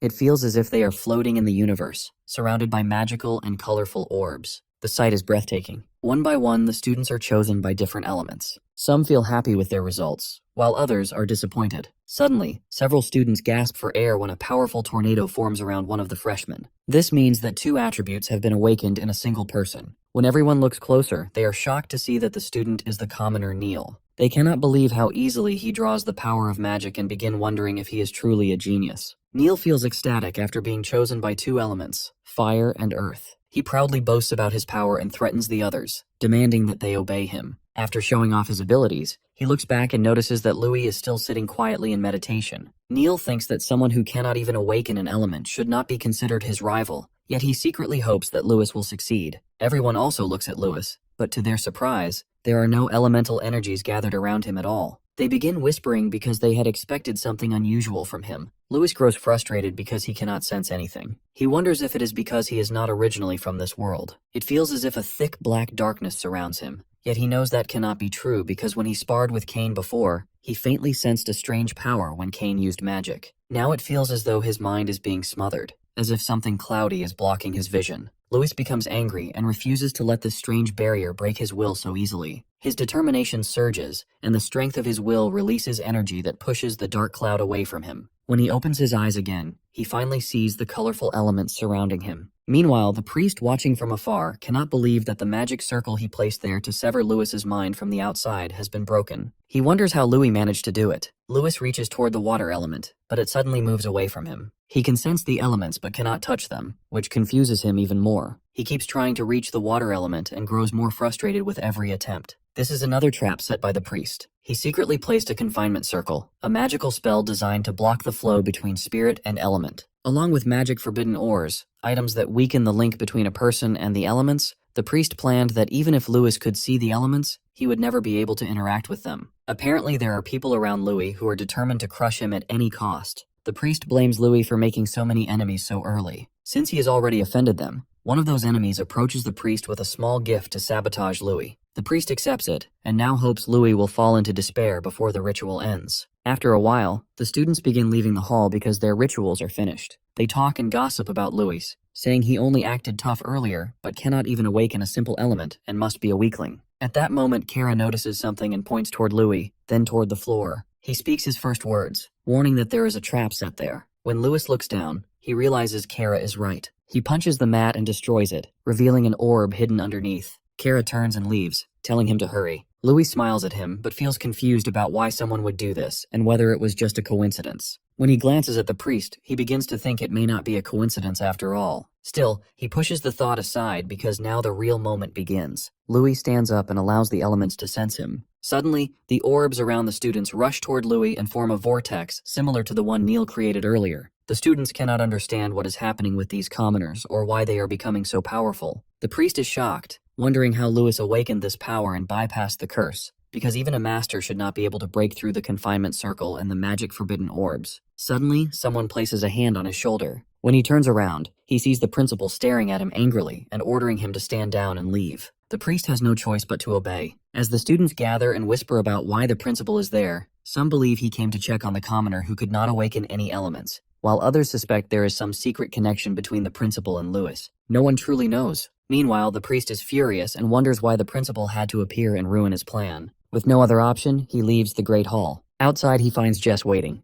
The priest informs him that their plan failed and warns that they should stay away from each other for a while. Jess agrees and says he will handle the rest himself. Although angry, Jess remains determined to crush Louis no matter what. Inside the hall, the principal quietly orders his confidant Kylie to keep an eye on the priest, because he cannot allow outsiders to cause trouble at the academy. Now that the obstacles are gone, the principal focuses his attention fully on Louis, who remains deep in meditation while awakening multiple elements. Louis appears lost in another world, and in truth he is, because inside his mind he is amazed by the countless elements surrounding him. A few days earlier at Cain's house, they had discussed the nature of the elements. Cain explained that the elements are the foundations of the world created by the goddess. Louis had been confused because monsters can use magic from birth, so he asked why humans must awaken the elements first. Cain explained that monsters possess magical crystals inside their bodies. He even showed one to Louis and said that these crystals contain different elemental powers, giving monsters a natural affinity with magic from birth. Humans, however, must perform an awakening ritual. Only after being recognized by an element can they use magic, and they must manipulate the surrounding elements to cast spells. During the ritual, elements with good compatibility approach a person,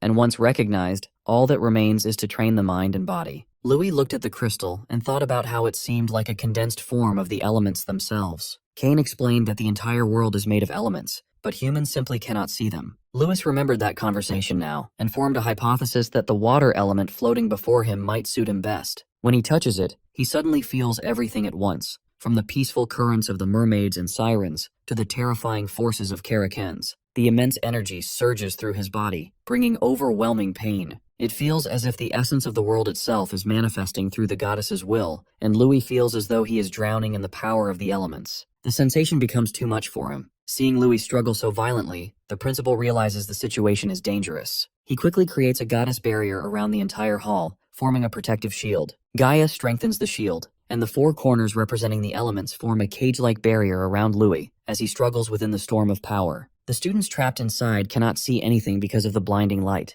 but they feel the overwhelming energy coming from Louis. They are frightened and confused, especially because the principal has sealed the boy inside the barrier. The principal holds the shield and shouts for Louis to calm down and not be swayed by the chaos around him. Louis hears the voice and quickly gathers himself. Within moments, the raging vortex begins to calm. He wipes a tear from his face and realizes it was a close call because he almost lost control of his mind. When he studies the elements more closely, he notices something familiar. They resemble the elementary particles from the world he once lived in. If they truly behave like particles, then manipulating their frequency could produce incredible results. As this thought forms, one of the particles bursts open, and the surrounding elements begin swirling around him again. The principal has never witnessed anything like it before. A massive rainbow-colored tornado rises before him. The students tremble at the sight of such terrifying power, and even the principal realizes that the event has far exceeded his expectations. Meanwhile, Louis remains at the center of the vortex, studying the elements as if they are part of a scientific experiment. He begins to believe that humans could use magic just as easily as monsters if they learn to control these frequencies. The elements slowly flow into his bloodstream,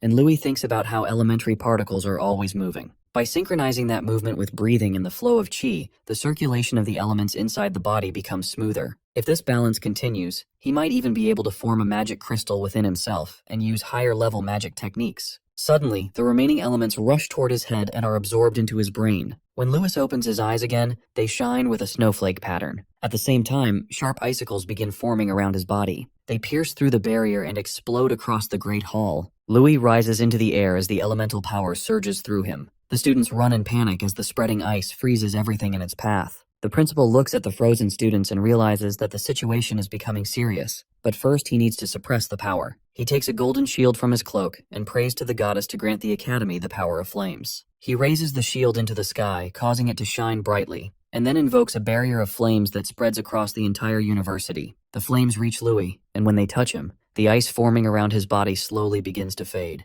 A brilliant light bursts out from the Great Hall and spreads across the academy, visible even from distant areas. People across the campus notice the sudden glow and grow confused, wondering what is happening inside the Great Hall. Louis finally lands back on the floor, while the principal looks at him and wonders what element could create something that resembles ice. Meanwhile, Louis remains deep in meditation. Inside his mind, he observes the elemental particles resting in his hand, moving at incredible speed. Slowly, they begin to fuse together. Louis performs quick calculations in his mind and realizes that depending on the combinations of the four elements, entirely new reactions can occur, creating something different. At that moment, the wind and water elements inside him begin blending together. However, he has no idea what he should do with this discovery. Right now, it feels as if he needs guidance from someone. As the confusion grows, Louis realizes that he needs to wake up. When he finally opens his eyes, he sees the principal standing over him. He glances around and notices the protective flame shield surrounding them. The principal lowers his hand and removes the barrier, then calmly asks Louis if he understands what he has just done. Louis looks around at the students who are nearly frozen and begins to realize how serious the situation has become. Louis feels embarrassed and laughs nervously. He says he made a bit of a mess and that the principal saved him. The principal then turns to his confidant Kylie and says he will take Louis back to his office while she cleans up the situation. He asks Louis to follow him and says he can ask any questions he wants along the way. They return to the principal's office. The statue of Gaia there seems to stare at Louis sternly. The principal first congratulates him for awakening all the elements while Louis drinks a potion to calm his mind because he is exhausted. Louis agrees, and then shows the elements emerging from his hands. The principal is quite impressed. Handling elements so smoothly as a new apprentice is something extraordinary, and he can hardly believe Louis has only just awakened. His talent is truly surprising.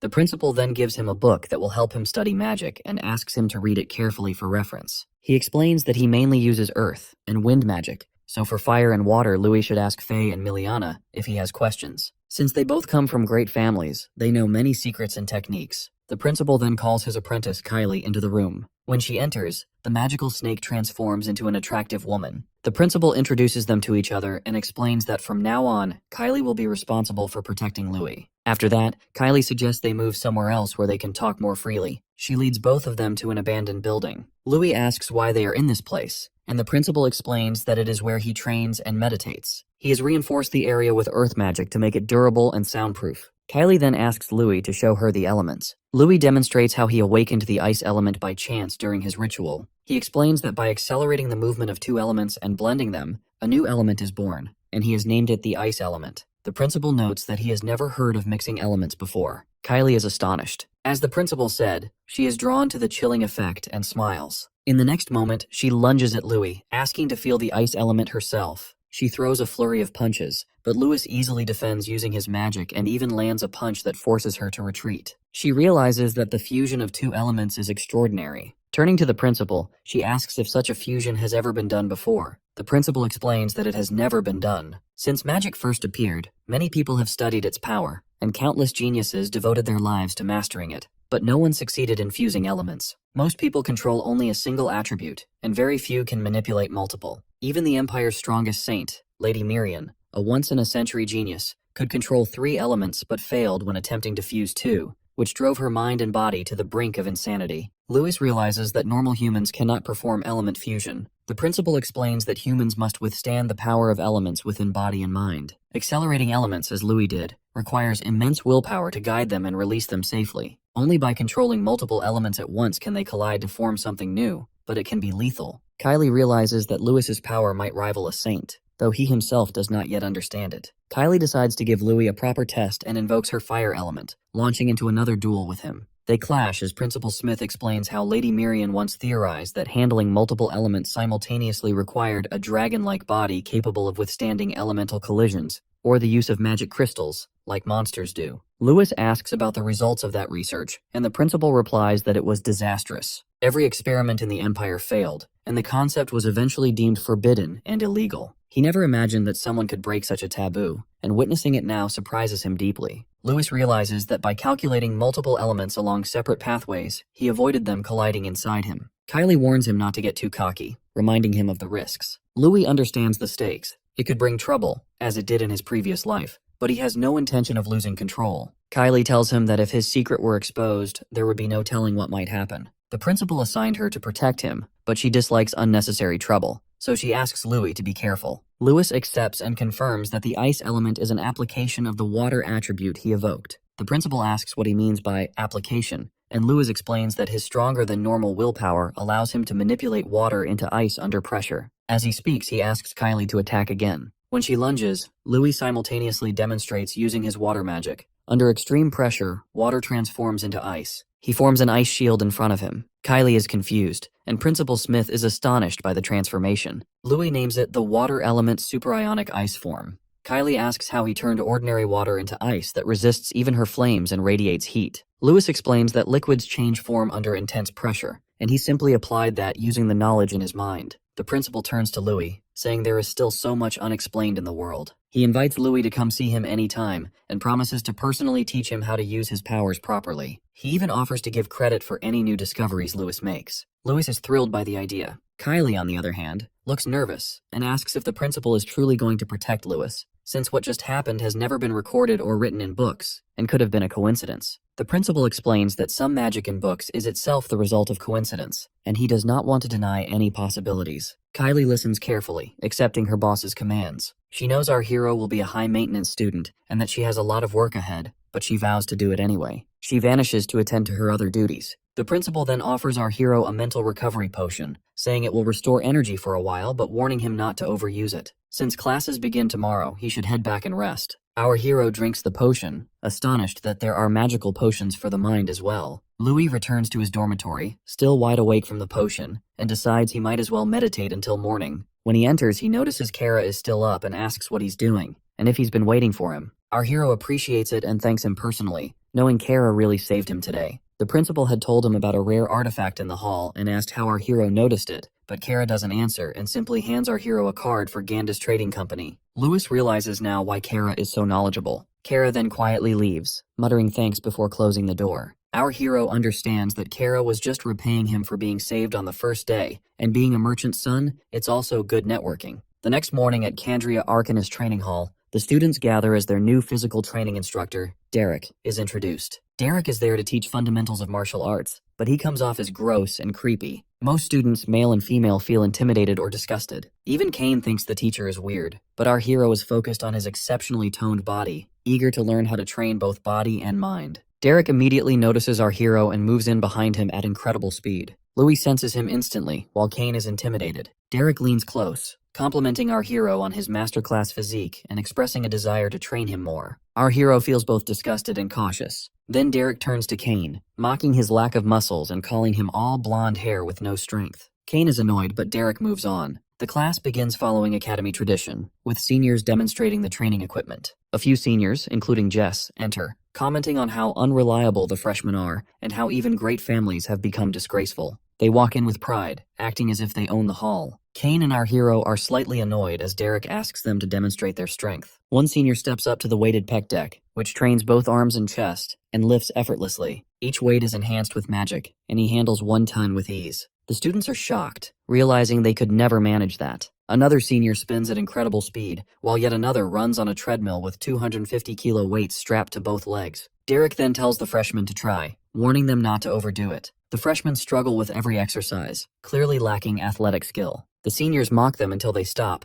but then they notice someone dominating the machines. It's our hero, working out as if it's a joke. He lifts 10 tons with ease, runs on the treadmill so fast it feels like it might explode, and spins so violently it seems like a tornado. The students are stunned, convinced it's impossible, and suspect he might be using enhancement drugs. On the other hand, Neil is in his own competition. Neil, however, is in a league of his own. He presses 15 tons of weight as if it means absolutely nothing. He straps on a 20-ton weight block and runs across the treadmill as though he is taking a casual stroll through a park. The other students can only stare in horror as they watch him train like a monster in human form. Once he finishes his set, he drops the massive weight right in front of Louis with a deafening crash, making his intentions painfully obvious. In Neil's mind, this proves that he wins simply because he is stronger than everyone else. He looks straight at Louis and tells him to forget everyone around them, so the two of them can finally settle the tension between them once and for all. The problem is that Louis does not even see this as a rivalry. The only thing he sees is Neil's oversized ego and his desperate need to prove that he is the strongest student in the academy. Ironically, that thought alone irritates Louis even more. He rubs his forehead in exhaustion, already tired of how much Neil assumes about him. It is only their first day at the academy, and all they are doing right now is basic physical training. The purpose is simply to strengthen their bodies and build endurance. Nothing more than that. Louis tells Neil that showing off his strength in front of everyone is pointless and childish. Before the conversation can end, Jess suddenly takes offense to the comment, even though Louis is not even speaking to him.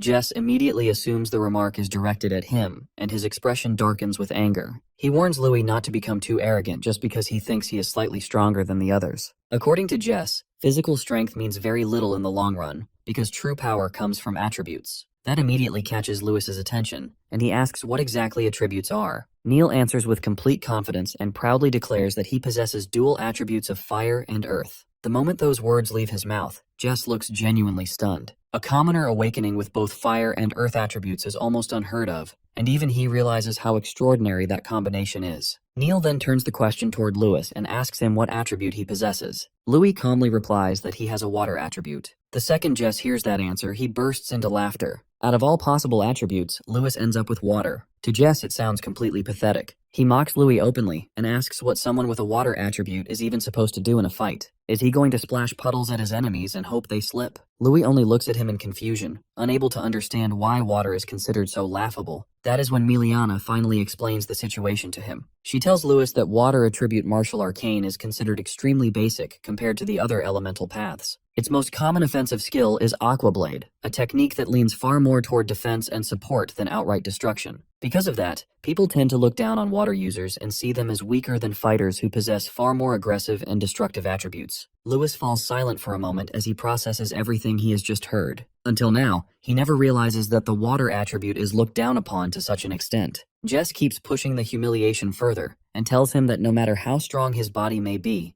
the moment someone awakens a water attribute, their future becomes completely hopeless. The group of bullies surrounding him bursts into laughter at those words. One of them smugly adds that throughout all of history, not a single water attribute user has ever risen to the rank of Grandmaster. Because of that, they mockingly advise Louis to accept his place and become nothing more than support for people who possess superior attributes. According to them, the best thing he can do is stand behind stronger fighters and help them win battles. Louis immediately dislikes the tone they are using. He narrows his eyes and asks if they are seriously saying that someone who only possesses a water attribute can never rise beyond the level of master, even under ideal circumstances. Jess responds as if the answer is obvious and tells him that it is simply common sense. He sneers at Louis and says that a commoner clearly knows nothing about the world, which is why someone has to explain reality to him in the first place. At that point, Kane finally loses his patience and snaps back at them. Faye also steps in and demands that the bullies stop talking because they clearly have no idea what they are doing. The tension between both groups rises immediately, and the argument grows louder with every passing second. Jeff suddenly walks toward the teacher and reminds him that the senior students are supposed to act as role models for the newcomers. Then he proposes a new exercise. He explains that controlling magic properly requires not only mana control, but also a powerful body capable of enduring punishment. According to him, endurance training is the perfect way to strengthen both physical toughness and mana control, because taking direct hits forces the body to adapt under pressure. With a smug grin on his face, Jess suggests a friendly sparring match that can also function as endurance training. He proudly declares that he will personally demonstrate to the new students just how useless the water attribute truly is. At that moment, Kane quickly leans toward Louis and warns him about something important. He reveals that Jess is actually the older brother of the student Louis humiliates earlier. He also explains that water attributes are notoriously weak when it comes to reinforcing and protecting the body. In other words, Jess is clearly planning to beat Louis half to death in front of everyone. Even after hearing the warning, Louis barely pays attention to Kane's concern. Instead, he turns toward the teacher and calmly states that he believes there is no such thing as a superior or inferior attribute. The teacher immediately interprets those words as Louis accepting the challenge, and Louis confirms it without hesitation. He declares that he will fight the seniors himself and prove that their beliefs are wrong. Meanwhile, the senior students eagerly wait for the fight to begin. Kane tries one last time to convince Louis to reconsider, but Louis simply tells him that everything will be fine. The teacher then announces the rules for the match. He states that magic can only be used inside the central arena, and says that he expects everyone to rely on the strength of the bodies they have worked so hard to build. He also makes it clear that dodging attacks during the exchange is strictly forbidden. Every participant must stand their ground and endure the blows they receive. As Jess and Louis prepare themselves, a sudden explosion of flames erupts nearby. Neil bursts forward surrounded by fire while laughing like a complete maniac. He shouts that his moment has finally arrived and declares that now he can finally enjoy a proper fight. The senior students immediately grow irritated by his interruption. One of them steps forward with an angry expression and announces that he will personally teach Neil how to speak to his seniors with respect. The senior activates his earth attribute and forms thick armor around his body before charging forward at terrifying speed. His attack looks vicious enough to kill someone outright. However, before he can even reach his target, a fist slams directly into his face with monstrous force. The impact completely shatters his defense and sends him flying across the arena. Everyone stares in shock as Neil casually steps forward after delivering the blow. Jess and the other seniors stand frozen in disbelief. The student who gets punched can hardly understand what just happened. His earth armor is famous for being one of the toughest defensive abilities available, yet Neil destroys it with a single strike. Furious and humiliated, Jess immediately orders the rest of the seniors to attack Neil together and bring him down by force. The senior students rush toward Neil all at once, but Neil looks thrilled instead of worried. He tears off his shirt dramatically and reveals his perfectly sculpted body as if he is showing off before a crowd. Then he grins wildly and charges straight into battle. The attacks thrown at him barely seem to affect him at all. While the blows feel harmless to Neil, every strike he delivers back is devastating. He grabs one senior and hurls him away with enough force to crash into several others behind him. For a brief moment, Neil's back is left completely exposed. One of the Earth Attribute seniors sees the opening and rushes forward, convinced that he has finally found Neil's weak spot. He attacks with everything he has, but the instant his strike lands, his confidence disappears. Instead of injuring Neil, he ends up shattering his own armor. A split second later, once the adrenaline fades, unbearable pain surges through his body, and he lets out a shriek that echoes through the arena. The horrified senior finally realizes what happened. Neil concentrates his mana into a single point on his body to strengthen it to an absurd degree. The senior cannot comprehend how a first-year student possesses such terrifying control over mana already. Before he can recover, Neil kicks him violently across the arena and sends him crashing into a wall. The teacher watches the entire scene with complete boredom on his face. In a calm voice, he reminds everyone that even if they become powerful fighters, they should never neglect the fundamentals unless they want to end up exactly like the defeated senior lying on the ground. Louis watches the carnage with growing fear. Even he has to admit that Neil is delivering a horrifying beating. He quietly asks Kane if he thinks Neil has gone too far. Before Kane can answer, another attack suddenly comes from behind them. Kane notices the danger instantly, just as Faye and Louis spot another senior approaching from the front. Without hesitation, both Kane and Faye step forward to protect Louis. At the same time, they also want to prove to the seniors that the freshmen are not weak prey, waiting to be crushed. As Louis stands between his two friends, he slowly lifts his eyes toward Jess. Their gazes lock onto each other across the arena.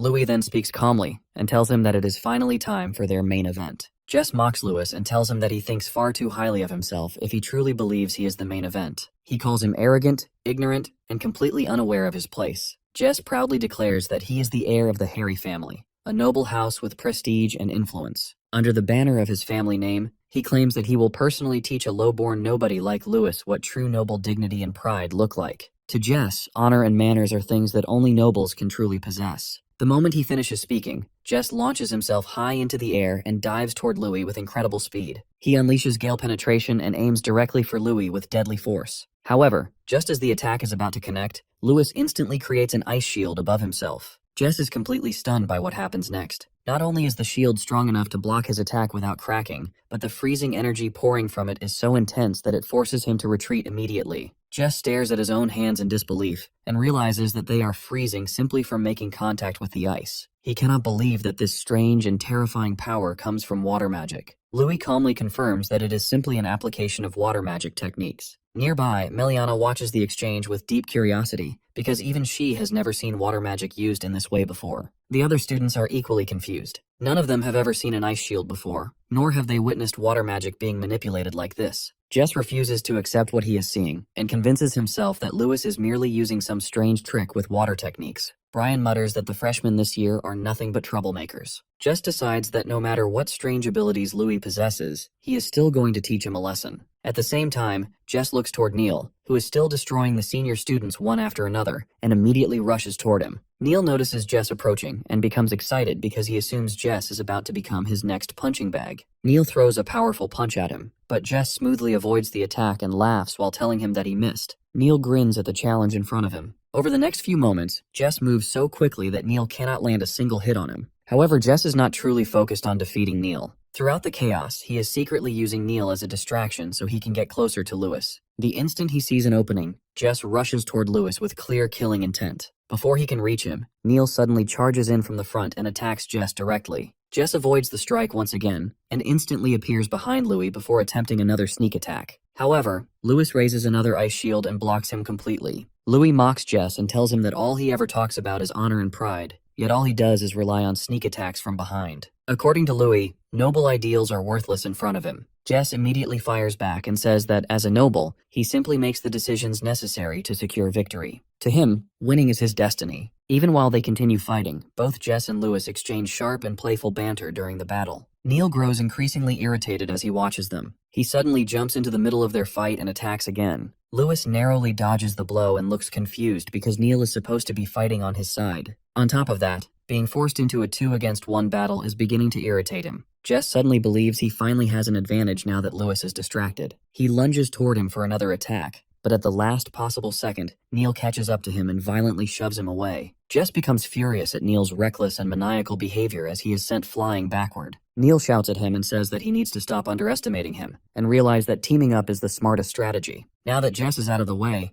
Neil turns toward Louis with excitement burning in his eyes. He tells him that now that the annoying noble is gone, it is finally time for the two of them to fight face to face. The teacher watches both of them carefully and realizes that they are using combat styles focused on speed, precision, and close-range movement. In his eyes, both of them are genuine battle geniuses. At this rate, they might even surpass William himself. Louis continues dodging Neil's relentless attacks until he suddenly grabs Neil's arm and punches directly toward his throat, which happens to be Neil's weak point. Neil immediately struggles to breathe and becomes momentarily breathless from the strike. Faye instantly becomes angry at Louis and shouts at him because attacking someone's throat is extremely dangerous. While Louis's attention shifts away from Neil for only a brief second, Neil suddenly grabs his hand. Anger flashes through Neil's eyes as he realizes that he has finally caught him. He tells Louis that now he is going to make him feel real pain. Neil slams his head forward and headbutts Louis while muttering that someone like Louis should never have been able to fight him on equal footing. According to Neil, he is only getting started. Louis stares at him coldly and reminds him that the academy rules clearly state that students must not intentionally try to seriously injure each other. In Louis's eyes, Neil has already crossed that line. At that moment, Louis releases the water element inside his body. Instantly, streams of water begin flooding around him as his awakened water element surges outward. Neil watches the sight with growing interest, but he remains completely confident. In his mind, simple water magic is nowhere near enough to stop him. The teacher himself says that this training is meant to test the strength of their bodies, so Neil refuses to back down or avoid the attack. Louis remains completely unfazed by Neil's confidence. He calmly asks him if he would prefer something stronger instead. The instant those words leave his mouth, the water around them transforms into ice and freezes around Neil's body. Neil immediately realizes that the pain tearing through him is unbearable. He quickly releases his fire element and desperately melts the ice trapping him. When he finally breaks free, he looks even more insane than before. A wild grin spreads across his face as he declares that fighting Louis is making him stronger. Because of that, he insists that their battle must continue. One night, when Neil is still just a child, he kneels beside a river and drinks water while trying to understand the strange pain constantly burning through his body. As he sits there alone in the darkness, he suddenly notices a pack of wolves slowly approaching him. Fear immediately grips him. Before he can react properly, the wolves lunge at him and begin tearing into his body. Neil desperately tries to defend himself, but one of the wolves sinks its teeth into his arm while another bites deeply into his leg. Even as a child, however, Neil possesses frightening strength. Through sheer force, he pries open one wolf's jaws and rips his trapped arm free. Rage explodes inside him. The pain flooding through his body drives him into a frenzy, and in that moment, he tears the wolves apart with his bare hands. That night changes him forever. As the bloodied bodies of the wolves lie scattered around him, Neil comes to a realization. Pain proves that a person is truly alive. Strength is what allows people to survive. The more pain he endures, the stronger he becomes. Only the strong survive in this world, and that small child manages to slaughter every murderous wolf that attacks him. That is why Neil constantly seeks pain. To him, pain is what defines his existence and shapes who he is. Back in the present, Neil casually rushes toward Louis again. As he charges forward, he tells Louis that the two of them are the same. In his eyes, they are both monsters chasing after greater power. Louis immediately responds by using his martial arts technique. Focusing both his mind and strength into a single movement, he drives a powerful kick directly into Neil's face. The strike lands perfectly, but instead of being shaken by it, Neil actually enjoys the pain. That reaction only frustrates Louis further. He attacks again and again without stopping, landing blow after blow against Neil while Neil continues grinning through the punishment and appreciating every hit he receives. Faye and Kane watch the fight in complete confusion. At this rate, Louis might actually kill Neil. What terrifies them even more is that Neil seems to grow wilder and more dangerous with every second that passes. Realizing how out of control the situation is becoming,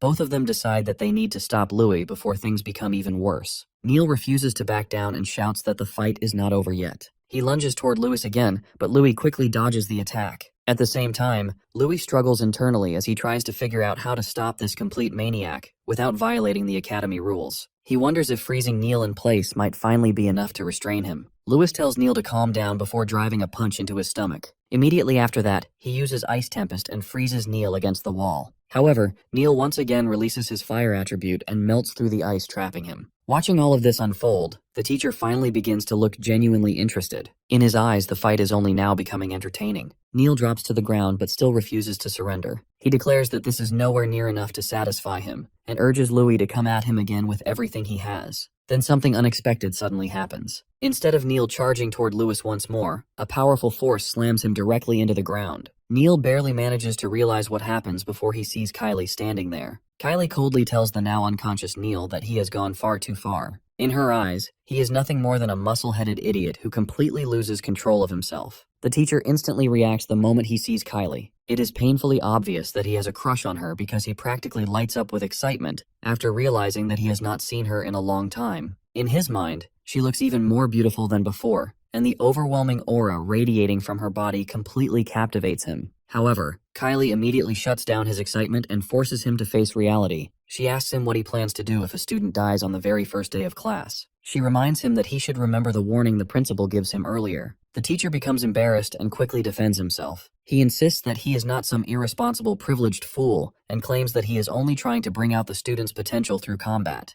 Kylie mocks him and says that he should sincerely hope he is merely an idiot because she is specifically ordered to protect Louis, and he should understand exactly what that implies. She then informs the teacher that the principal wants to see him in his office after class ends. The teacher immediately realizes that another lecture is waiting for him. Even so, when he looks back at the freshmen, he cannot help thinking about how much potential they possess. In particular, Louis, Faye, and Kane stand out to him far more than the others. He tells Neil to put his clothes back on and warns him that he is willing to overlook his crazed behavior this one time. However, if Neil loses control again in the future, he will have his academy credits reduced. Neil barely listens to the warning because his mind is focused elsewhere entirely. He realizes that he manages to withstand attacks from someone at the level of a master. At the same time, he also realizes that if he keeps destroying his clothes every time he fights, he is eventually going to go broke from replacing them. Because of that, he decides that he has no choice but to start hunting monsters for money. Soon after, the class bell rings, and the teacher dismisses everyone. He announces that the senior students are free to leave while the freshmen should rest, recover, and drink potions together. He also warns the freshmen that from now on he plans to push them even harder, so they should prepare themselves and not start crying later. After class, Kane tells Louis that in the entire 100-year history of the academy, there are almost no cases where freshmen manage to defeat senior students. Louis thinks carefully about that statement because he does not remember reading anything about such events in the academy documents. Kane then explains that it only happens 3 times in history, and during each of those years, several grandmasters eventually emerge from those freshman classes. Louis immediately asks when the most recent case occurs. Kane explains that the latest example happens during the years when their fathers attend the academy. Apparently, even they managed to defeat upperclassmen during their first year. Meanwhile, the senior students who are bruised, bloodied, and humiliated slowly make their way back to their classroom. One of the seniors apologizes to Jess for being too weak, but he also admits that Louis and Neil are simply far too strong. He quietly suggests that maybe they should deal with those two from the shadows instead. Jess immediately rejects that idea. He wants to defeat them openly and stand above everyone else as the strongest because he believes that position rightfully belongs to him. He tells his companion not to rush because there will be plenty of chances to take revenge later. In Jess's eyes, no matter how talented or powerful Louis and Neil become, they are still merely citizens of the Empire. Nobles are the ones who truly control the fate of the Empire. Later, Faye speaks with Miliana and asks what she thinks about Louis' techniques. She points out that his talent with water magic is unbelievable. Faye also suggests that if Miliana stays close to Louis and trains alongside him, she might grow stronger as well. Miliana quietly thinks about Louis and the overwhelming power behind his water magic. Deep down, she feels that she could never replicate what he does. Even if she trains beside him, her own water attribute techniques feel completely inadequate. Before Louis appears, no one ever manages to use water magic in such strange and powerful ways. Because of that, Miliana realizes that she desperately needs to create more water attribute attack techniques that are easier for her to use. Faye asks her if she is really pushing herself this hard at only 16 years old. Miliana quietly replies that she has to do it for the sake of her family because she wants to make them proud. Faye already knows that this is exactly the answer Miliana is going to give. After hearing it, she calls Louis over and tells him that Miliana wants to speak with him. The moment she says that, everyone nearby immediately turns toward Miliana. Under all their stares, she begins to grow nervous. Most of the students instantly assume that Miliana is about to confess her feelings to Louis in front of everyone,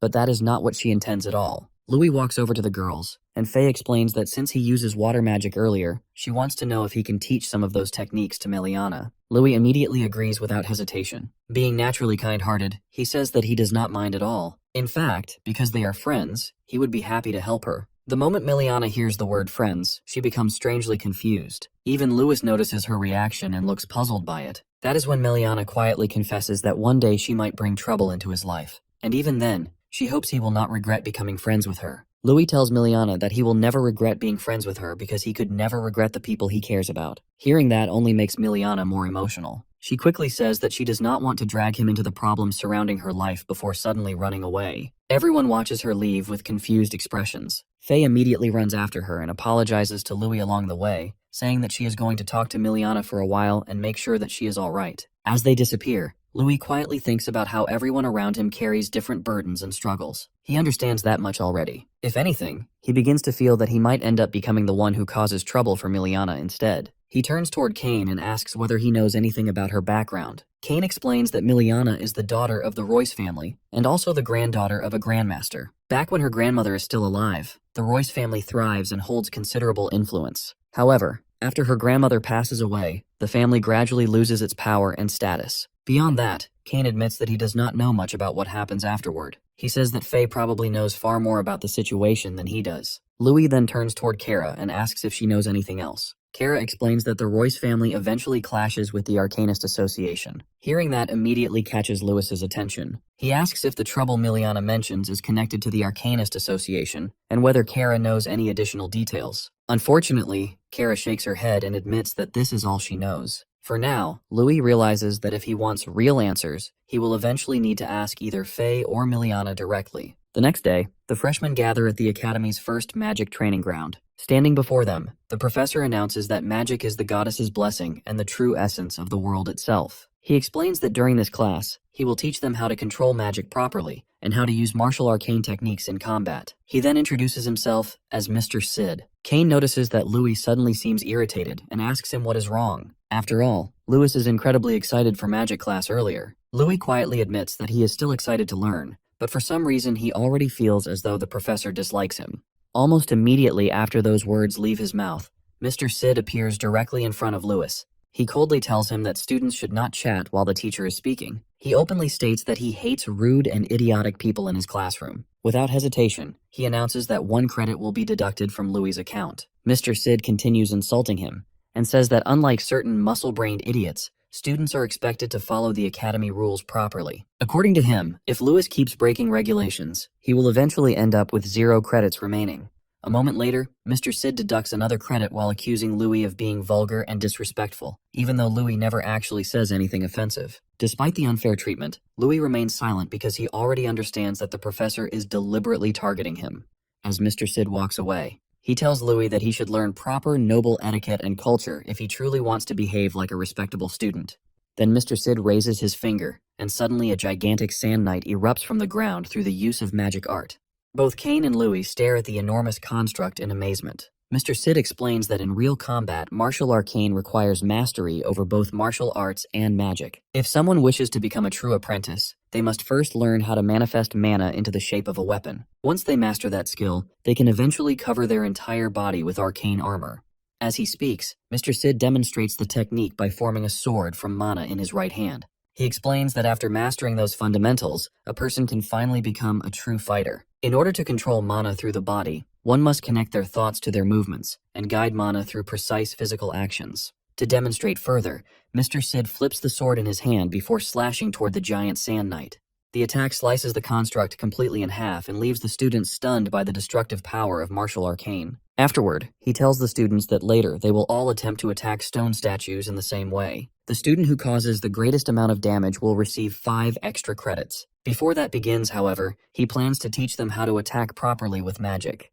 Mr. Sid orders everyone to divide themselves into groups based on their attributes. Since Neil possesses dual attributes, he does not need to join a group. Meanwhile, the students with water attributes are instructed to move aside, practice arcane armor, and assist with warm-up exercises instead. The different groups begin separating from one another. Kane, Miliana, Faye, and Louis all head toward their specific attribute section. Almost immediately, several students from the other groups begin mocking Miliana. They laugh at her and sarcastically refer to water users as famous human punching bags. Miliana feels deeply embarrassed because once again she is forced into a support role in the corner, while the other students receive opportunities to attack the statues directly. The frustration inside her continues growing stronger. At this rate, she feels there is no possible way she will ever become a grandmaster. In the middle of her stress and frustration, she mutters that she wants to prove her strength to that person. Hearing that makes Louis wonder who exactly she is talking about. He suspects it may have something to do with the Arcanist Association. Louis directly asks her what is troubling her so much, but Miliana quickly becomes embarrassed and insists that it is nothing important and has nothing to do with him. As Louis continues preparing himself, he quietly wonders why Miliana is so obsessed with offensive abilities. From his perspective, water attributes naturally possess stronger support magic than most other elements. Supporting allies and disrupting enemies are both extremely important during battle. Miliana hears his thoughts and firmly explains that she wants to become a grandmaster and restore her family's lost reputation. In order to achieve that dream, she believes she must become capable of both attacking and defending effectively. She insists that the goddess would never create an incomplete attribute, which means powerful offensive water techniques must exist somewhere. Because of that belief, she spends years trying to improve Aqua Blade through the use of magic potions, while also developing multi-hit variations of the technique. Despite all her efforts, however, she still cannot overcome water magic's lack of raw destructive power. Deep down, she begins to fear that perhaps water users truly can never reach the level of Grandmaster. At that moment, another boy from their class approaches Miliana and tells her that his turn is coming soon, so he needs to warm up using aqua support techniques. Miliana creates a water shield around him so he can practice properly, but the constant attacks begin exhausting her. The repeated strain clearly starts taking a toll on her body. Watching this scene causes Louis to think deeply about water attributes and the idea of becoming a Grandmaster. The situation reminds him painfully of his previous life. Back then, people constantly mock him because of his disability. They laugh at him for researching martial arts, even though he cannot properly walk and constantly struggles with terrible asthma. Many people bully him and call him pathetic for trying to pursue impossible dreams. Some even steal his research while telling him to stop glorifying failure. Others cruelly tell him to abandon his work and simply die. Looking at Miliana now, Louis realizes that she fully understands her own weaknesses, yet she still refuses to abandon her dream. Just like Cain, she continues moving forward no matter what others say about her. Because of that, Louis begins thinking that maybe he can show her a completely different path for martial arts and water magic. He suddenly steps forward and creates a powerful ice shield with his own magic. The force of the technique instantly sends the irritating boy flying backward. Louis then turns toward Miliana and tells her that he also believes in the potential of water magic. Because of that belief, he asks whether she would watch his technique carefully. Miliana blushes slightly from how close Louis suddenly stands beside her and nervously asks if he is truly serious about this. Louis calls out to Mr. Sid and asks if he can also attempt to attack one of the statues.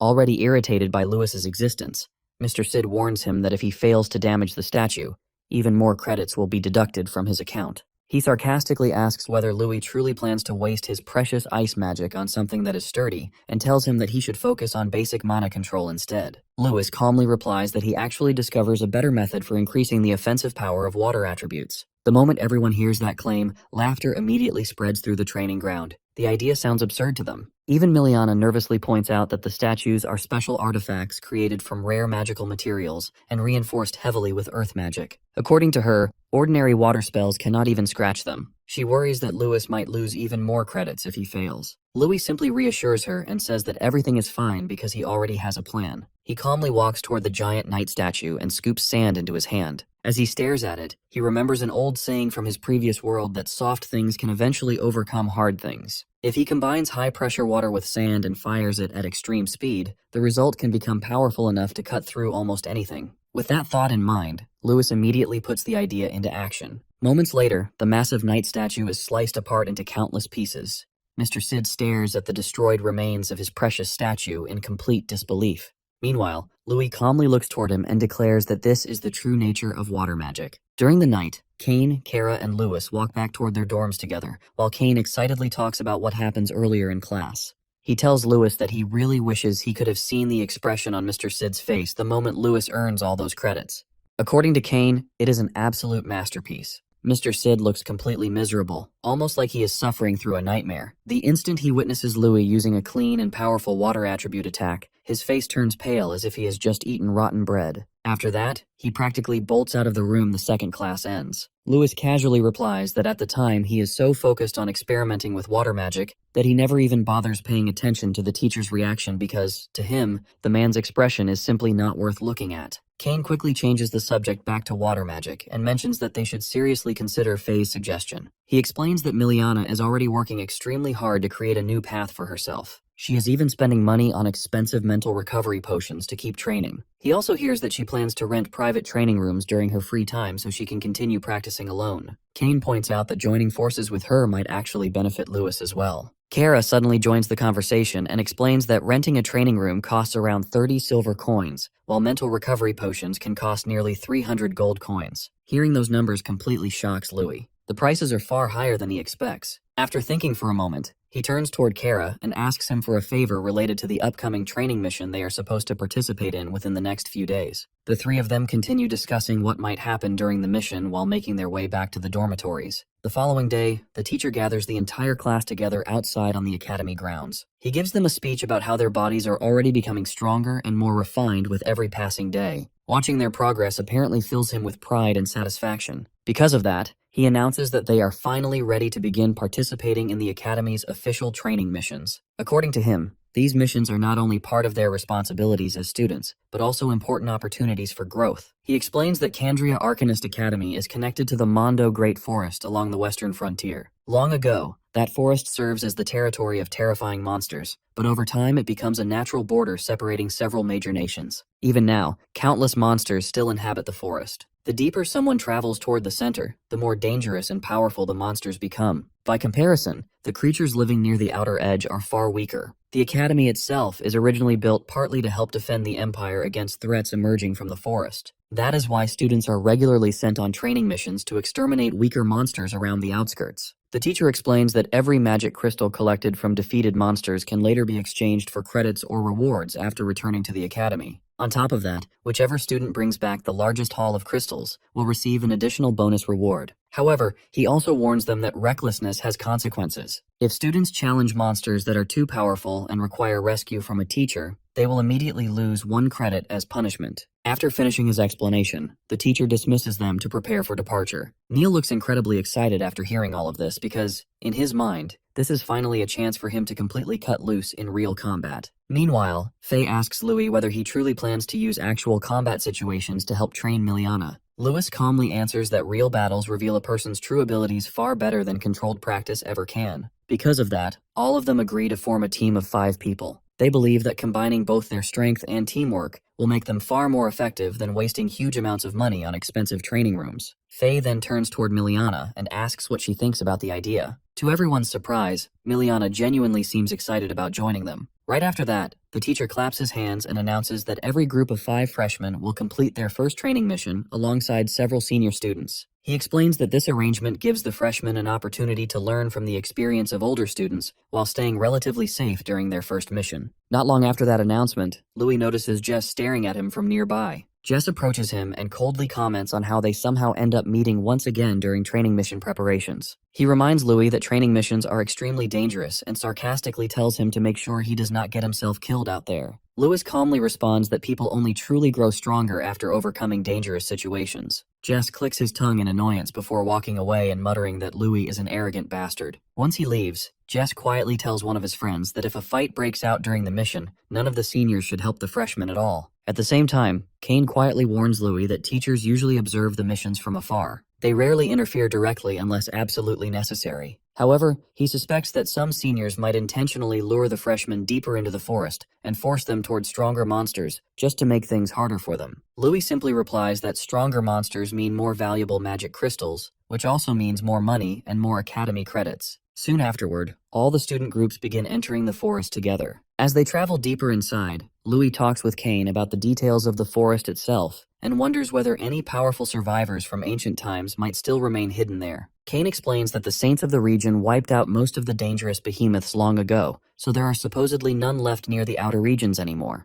At best, they might encounter a few fighter-class monsters if they are lucky. Nearby, the senior assigned to supervise their group overhears the conversation and secretly scoffs at them. In his mind, fighter-class monsters normally require multiple trained fighters working together just to survive. The idea that a handful of apprentices think they can defeat such creatures sounds incredibly naive to him. Suddenly, a massive monster appears directly in front of the group. Even the supervising senior looks stunned because the creature standing before them is a fighter-class grand bear. Instead of helping immediately, the senior quickly jumps into a nearby tree and hides himself among the branches. He quietly thinks that this timing is perfect because a monster at this level should be more than enough to overwhelm inexperienced freshmen. From his safe hiding place, he decides that he will simply watch the entire disaster unfold comfortably from above. Louis immediately grows irritated the moment he notices the situation. Meanwhile, the senior silently thinks about how dangerous the grand bear truly is. The creature possesses overwhelming stamina along with incredibly tough defenses. In his mind, these students are about to experience a brutal fight they are completely unprepared for. Despite that, Louis immediately orders everyone in his group to take combat positions. The moment the bear releases a deafening roar, all 5 members prepare their weapons and attack together. Faye strikes first with her spear while Kane attacks from behind using his newly developed martial arts technique. However, the moment his attack lands, Kane realizes that the monster's body feels as hard as solid stone. When the bear retaliates, Kane barely manages to defend himself from the counterattack. Right after that, Faye charges in again while Kara attacks from another angle. Watching all of them fight together fills Louis with satisfaction because he is happy to see everyone actively working together in real combat. However, the constant attacks soon attract the Grand Bear's attention toward Louis and Miliana. In response, Miliana quickly uses her water magic to restrain the bear's movements. Then, combining her control over water with a martial arts movement, she throws the massive creature through the air almost like a bowling ball. Louis stares in surprise because he has never seen that technique before. Faye immediately explains that the move is actually Miliana's original creation, a technique that combines water magic with jujitsu principles. Hearing that genuinely impresses Louis because he is glad to see her creating unique techniques of her own.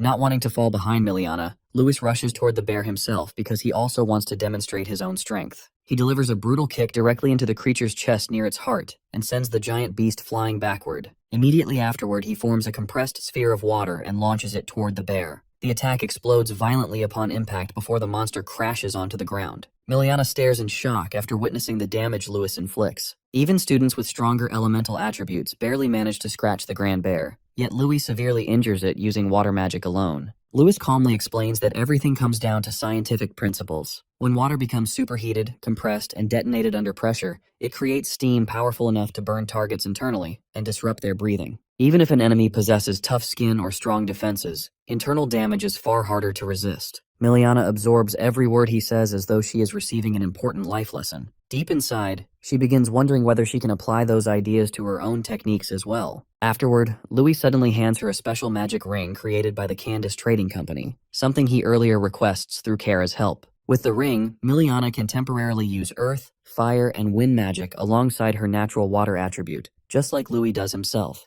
Louis actually gets the idea after noticing how many different rings Mr. Sid wears during class. Seeing that inspires him to experiment with combining multiple attributes in the same way. Because of that inspiration, he specifically arranges for one of the rings to be made for Miliana as well. Miliana feels genuinely happy after receiving such a thoughtful gift. However, the moment she puts the ring on, a sudden fire attack hurtles directly toward her. Louis immediately shouts a warning for her safety. Thankfully, Miliana notices the incoming attack at the very last possible second and barely manages to avoid being killed by it. Even after surviving, she stares back in shock while thinking about the terrifying amount of power behind that attack. Everyone immediately turns toward the direction where it comes from. Hidden among the trees, the senior watching them cannot believe what he is seeing. A fighter-class Grand Bear completely vanishes under that overwhelming force as if its body never even exists in the first place. At the same time, Louis and the rest of his group suddenly sense something massive approaching them through the forest. The giant trees surrounding them begin shaking violently from the sheer weight and presence of the creatures moving through them. Moments later, enormous monsters emerge from the shadows. They are Blaze Kongs, monstrous ape-like creatures filled with fire and pure madness embedded deep into their nature. Kane immediately comments that the situation is extremely bad. Louis quickly asks him what kind of monsters Blaze Kongs actually are. Kane quietly explains that these creatures should never be anywhere near the Academy grounds. The appearance of even one Blaze Kong near this area would already be alarming, so the fact that an entire pack appears together is almost impossible to believe. Soon afterward, the Blaze Kongs begin devouring the corpse of the dead Grand Bear right in front of everyone. The disgusting sight nearly makes Miliana vomit while the other students also struggle to stomach the horrifying scene. At the same time, they realize that the other student groups deeper in the forest are probably in danger as well. Their fears quickly prove correct because every other group also encounters Blaze Kongs, and none of the students are remotely prepared to fight monsters at this level. Panic spreads rapidly as everyone realizes they need to find a teacher immediately. Meanwhile, the supervising teachers themselves are also confused because casualties suddenly begin appearing everywhere, and none of them understand what is happening. In the middle of all this chaos, there is still one completely insane person willing to stand directly in front of a Blaze Kong without fear, and that person is Neil. He laughs wildly while staring directly at the monster and asks if it truly wants to fight him. Instead of fear, excitement fills his face as he cracks his knuckles in anticipation. Everywhere else, the students desperately run away from the monsters. Meanwhile, Louis thinks carefully about the situation and realizes that if monsters that should never exist near the academy suddenly appear here, then something far more dangerous must be happening behind the scenes. At that exact moment, the senior hiding in the tree suddenly realizes that one of the Blaze Kongs notices his presence. Panicking, he quickly covers himself with soil armor for protection, but fear still fills his body. Before he can react further, the Blaze Kong smashes him with a single punch powerful enough to nearly crush his body into pieces. Just as the monster prepares to stomp him to death, Louis suddenly appears and kicks the Blaze Kong directly in the face, sending the giant creature flying backward. Without wasting another second, Louis orders Kara and Miliana to grab the injured senior and run away immediately. They obey his command at once. Even while retreating, they beg Louis to escape together with them, but Louis tells them not to worry because he will catch up soon enough. The Blaze Kong that Louis attacks becomes even more furious after being humiliated. Rage completely consumes the creature as it opens its mouth and launches an enormous fireball toward the group. Louis instantly warns everyone to take cover and dodge the incoming attack. The intensity of the flames is so overwhelming that Miliana and Kara barely survive the blast themselves. Faye quickly realizes that the Blaze Kongs are actively trying to kill them rather than simply attacking randomly. Kane understands that they no longer have any choice except to fight together if they want to survive. Using wind magic to accelerate his movements, Kane rushes toward the Blaze Kong with incredible speed and slashes at it with his dagger. Although the attack only manages to injure the monster slightly, it still succeeds in damaging it. At the same time, Faye charges forward with her spear and successfully wounds the creature's arm before striking again and forcing it down toward the ground. Kane watches in amazement at the sheer strength behind her attacks. Faye immediately follows up by activating her sacred spear technique and unleashing Crescent Fall, creating a tornado-like force aimed directly at the Blaze Kong's heart. For a moment, it seems like the attack succeeds. However, the creature suddenly opens its eyes again, and Faye realizes in horror that it uses crystal magic to reinforce itself. Refusing to stop, she attacks once more with her sacred spear and pierces directly through its body, triggering a violent eruption around them. Standing over the monster afterward, she feels a brief moment of pride in finally bringing it down. That moment disappears instantly when Kane screams at her not to lower her guard. The second Faye turns around, she sees the Blaze Kong standing directly above her despite everything she already does to it. The creature opens its mouth and unleashes another devastating stream of fire directly toward her. At the last possible second, Louis jumps in front of her and protects both of them with an ice shield. Immediately afterward, he creates massive ice lances erupting from the ground and traps the Blaze Kong in layers of freezing ice. For the first time in several moments, the group finally gets a brief second to breathe. Faye thanks Louis while still struggling to understand how the Blaze Kong survives even after its heart is pierced. However, Louis barely listens because his full attention remains fixed on the monster itself. He quickly realizes that the creature is preparing to unleash another fire breath attack. Without hesitation, he pulls Faye away once again, just as the Blaze Kong explodes out from the frozen ice lances surrounding it. To everyone's horror, the injuries previously inflicted by Kane and Faye begin healing almost instantly. The entire group stares in disbelief because while they hear that Blaze Kongs are incredibly aggressive monsters, none of them ever hear stories about such terrifying regeneration abilities. As Louis watches the monster recover, he suddenly realizes that this behavior reminds him of Neil. Just like Neil, the creature seems to grow stronger through pain and battle itself. Elsewhere in the forest, the teacher fights against several Blaze Kongs at once and becomes increasingly frustrated. No matter how many times he injures them, the monsters continue healing and growing stronger. He immediately realizes that something is deeply wrong with these creatures, and at this rate the students scattered throughout the forest will eventually be slaughtered. Back on the battlefield, Louis also understands how terrible the situation becomes, because more and more Blaze Kongs slowly surround their group from every direction. At the same time, Miliana and Kara struggle desperately to defend themselves, but eventually suffer injuries during the attacks. Nearby, the injured senior finally regains consciousness. Instead of panic, a sinister smile spreads across his face because, in his mind,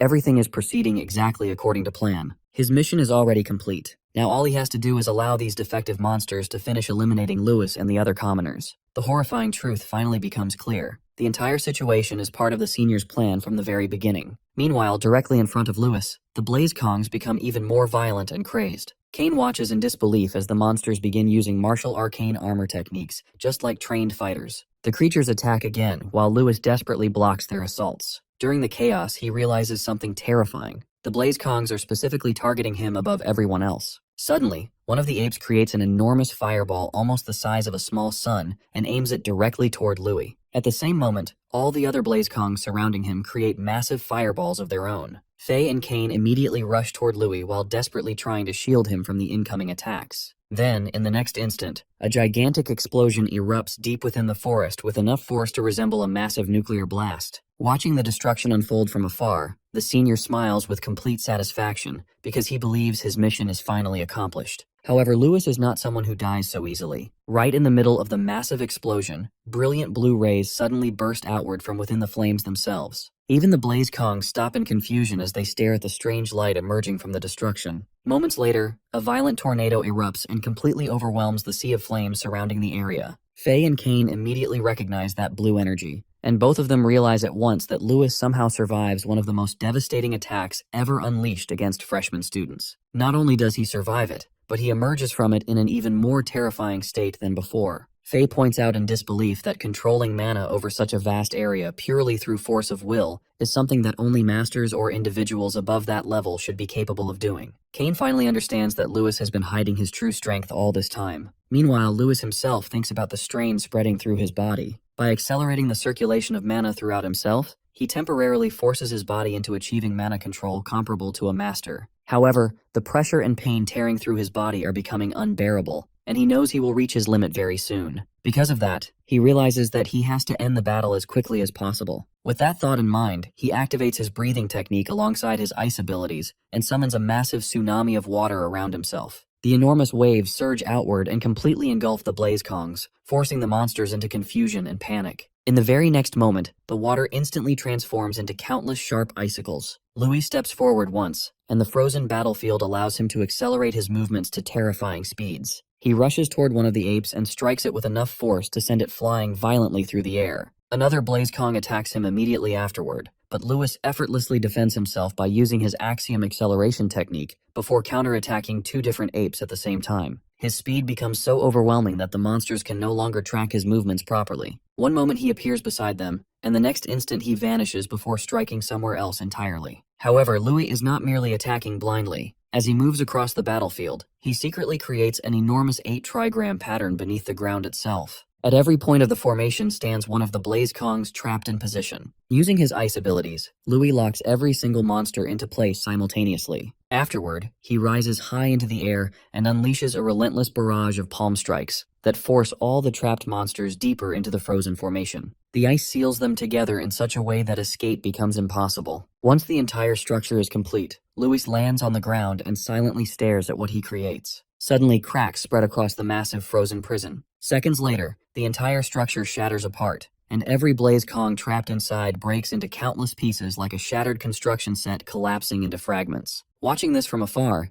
the hidden senior realizes with rage that there is no mistake anymore. Once again, Louis survives and wins against impossible odds. Meanwhile, Kane and Faye stare at the battlefield in total amazement, because Louis annihilates an entire pack of Blaze Kongs almost instantly. As the battle finally ends, Louis suddenly notices something strange. Wind and water mana both begin responding to him more naturally than before, almost as if they are becoming easier for him to control. When he finally drops back onto the ground, Kane congratulates him and admits that he never imagines ice attribute techniques could possess such terrifying power. Faye immediately interrupts both of them and tells them to stop acting like love-struck idiots because they still need to escape before another ambush happens. Louis quickly agrees and realizes that now is the perfect time to retreat since the teachers finally decide to intervene directly. Not far away, the senior secretly watches reinforcements arriving and realizes that continuing his plan is impossible now. Thinking quickly, he punches himself in the chest hard enough to injure himself before collapsing onto the ground so he can appear to be another helpless victim of the attack. Soon afterward, the principal himself arrives at the scene and orders every teacher to focus on protecting the students while eliminating the monsters. The entire group feels stunned seeing the principal appear personally on the battlefield. The principal immediately approaches Louis and his group and asks whether they are safe. Kane quickly explains that they survive entirely because of Louis. Faye adds that Louis defeats several masterclass Blaze Kongs completely on his own, and admits that without him, they likely would have all died. Hearing this leaves even the principal visibly puzzled because defeating monsters of that level alone is an incredible accomplishment. However, Louis tells him that something about the entire incident feels deeply wrong. He then shows the principal a frozen fragment from one of the Blaze Kongs trapped in ice. After examining it, the principal immediately tells Louis and the others to return to the academy, while he personally handles the rest of the situation. Later on, Louis visits the academy market and enters one of the shops.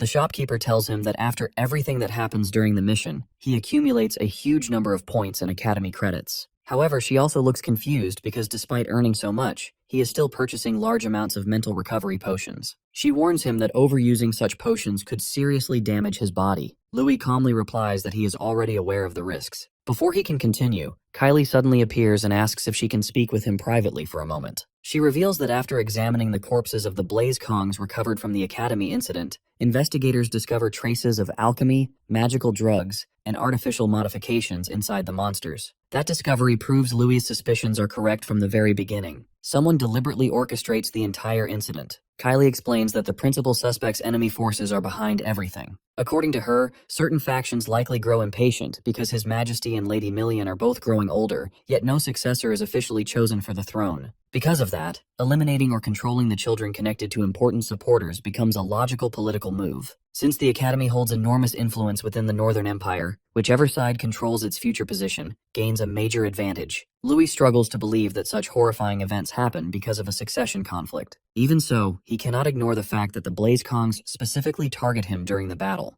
Kylie assures him that she will continue investigating the matter personally and promises to help however she can. Before leaving, she tells him that he must continue growing stronger because the principal clearly has high expectations for him. After she leaves, Louis stares silently at the potion in his hand and realizes once again that he truly does need to become stronger. Without hesitation, he drinks the entire potion in one gulp and quietly mutters to himself that this path is exactly what he always wants. Afterward, he begins thinking about his friends and the dangers now surrounding all of them. Elsewhere, the senior responsible for the attack reports directly to his father about the modified monsters. He explains that the experiment successfully confirms increased combat abilities within the designated range. However, the results still fall short of expectations because although many of the modified monsters destroy themselves after death, several corpses are still recovered by the Academy. If the principal fully uncovers the truth, they could face enormous trouble. Despite that concern, the mastermind behind the operation remains calm. He explains that the experimental subjects originally come from the Baotan Empire, so even if the principal learns something, there is little he can actually prove. More importantly, the man stares at a picture of Louis and wonders who the boy truly is. The senior admits that he already suspects Louis for quite some time. According to him, the terrifying presence surrounding Louis is impossible to mistake, and he believes the principal is likely helping conceal the boy's real identity. No matter what the truth is, they both agree that Louis is becoming a dangerous obstacle to their plans. The villain calmly burns the picture of Louis before ordering his son to deal with the problem immediately. The senior calls Louis a cursed child capable of bringing complete destruction and warns that if Louis continues interfering near their secret weapon, everything they build could collapse beyond repair. After hearing that, the villain orders his son to pass all the gathered information upward to the higher ranks of the Arcanist Association. According to him, the association will gladly make use of rumors surrounding the so-called cursed child. If the association learns that such a child might exist inside the academy itself, they will certainly launch their own investigation. In the villain's eyes, the enemy of his enemy naturally becomes an ally. The man behind the conspiracy is none other than Prince Vaughn himself, the Duke who leads the noble faction, and also Brian's father. Soon afterward, Louis heads toward the training grounds where he continues practicing his meditation techniques. Even while keeping his eyes completely closed, he remains fully aware of everything happening around him. Kane suddenly attacks him from behind, hoping to catch him off guard, but Louis instantly senses the movement and blocks the attack without difficulty. Not only does he defend himself perfectly, but he also counters Kane's desperate strikes with attacks of his own. In the middle of the exchange, another burst of power suddenly rushes directly toward Louis. This time the attack comes from the infamous Faye, who never knows how to hold back during a fight even when she is only sparring with friends in training. She throws herself into combat with complete intensity as always. However, just as before, Louis calmly reacts the moment the attack approaches him. An ice shield instantly appears right in front of him and blocks the incoming strike. The rest of the group watches closely, convinced that they finally corner him and land a decisive blow. They think Louis must have missed something this time. Miliana, however, quickly realizes that Louis already sees through the entire setup. As it turns out, she is completely right. Moments later, Louis calmly steps out from the cloud of dust and begins complimenting his friends instead of criticizing them. He praises Kane for how much faster and sharper his movements become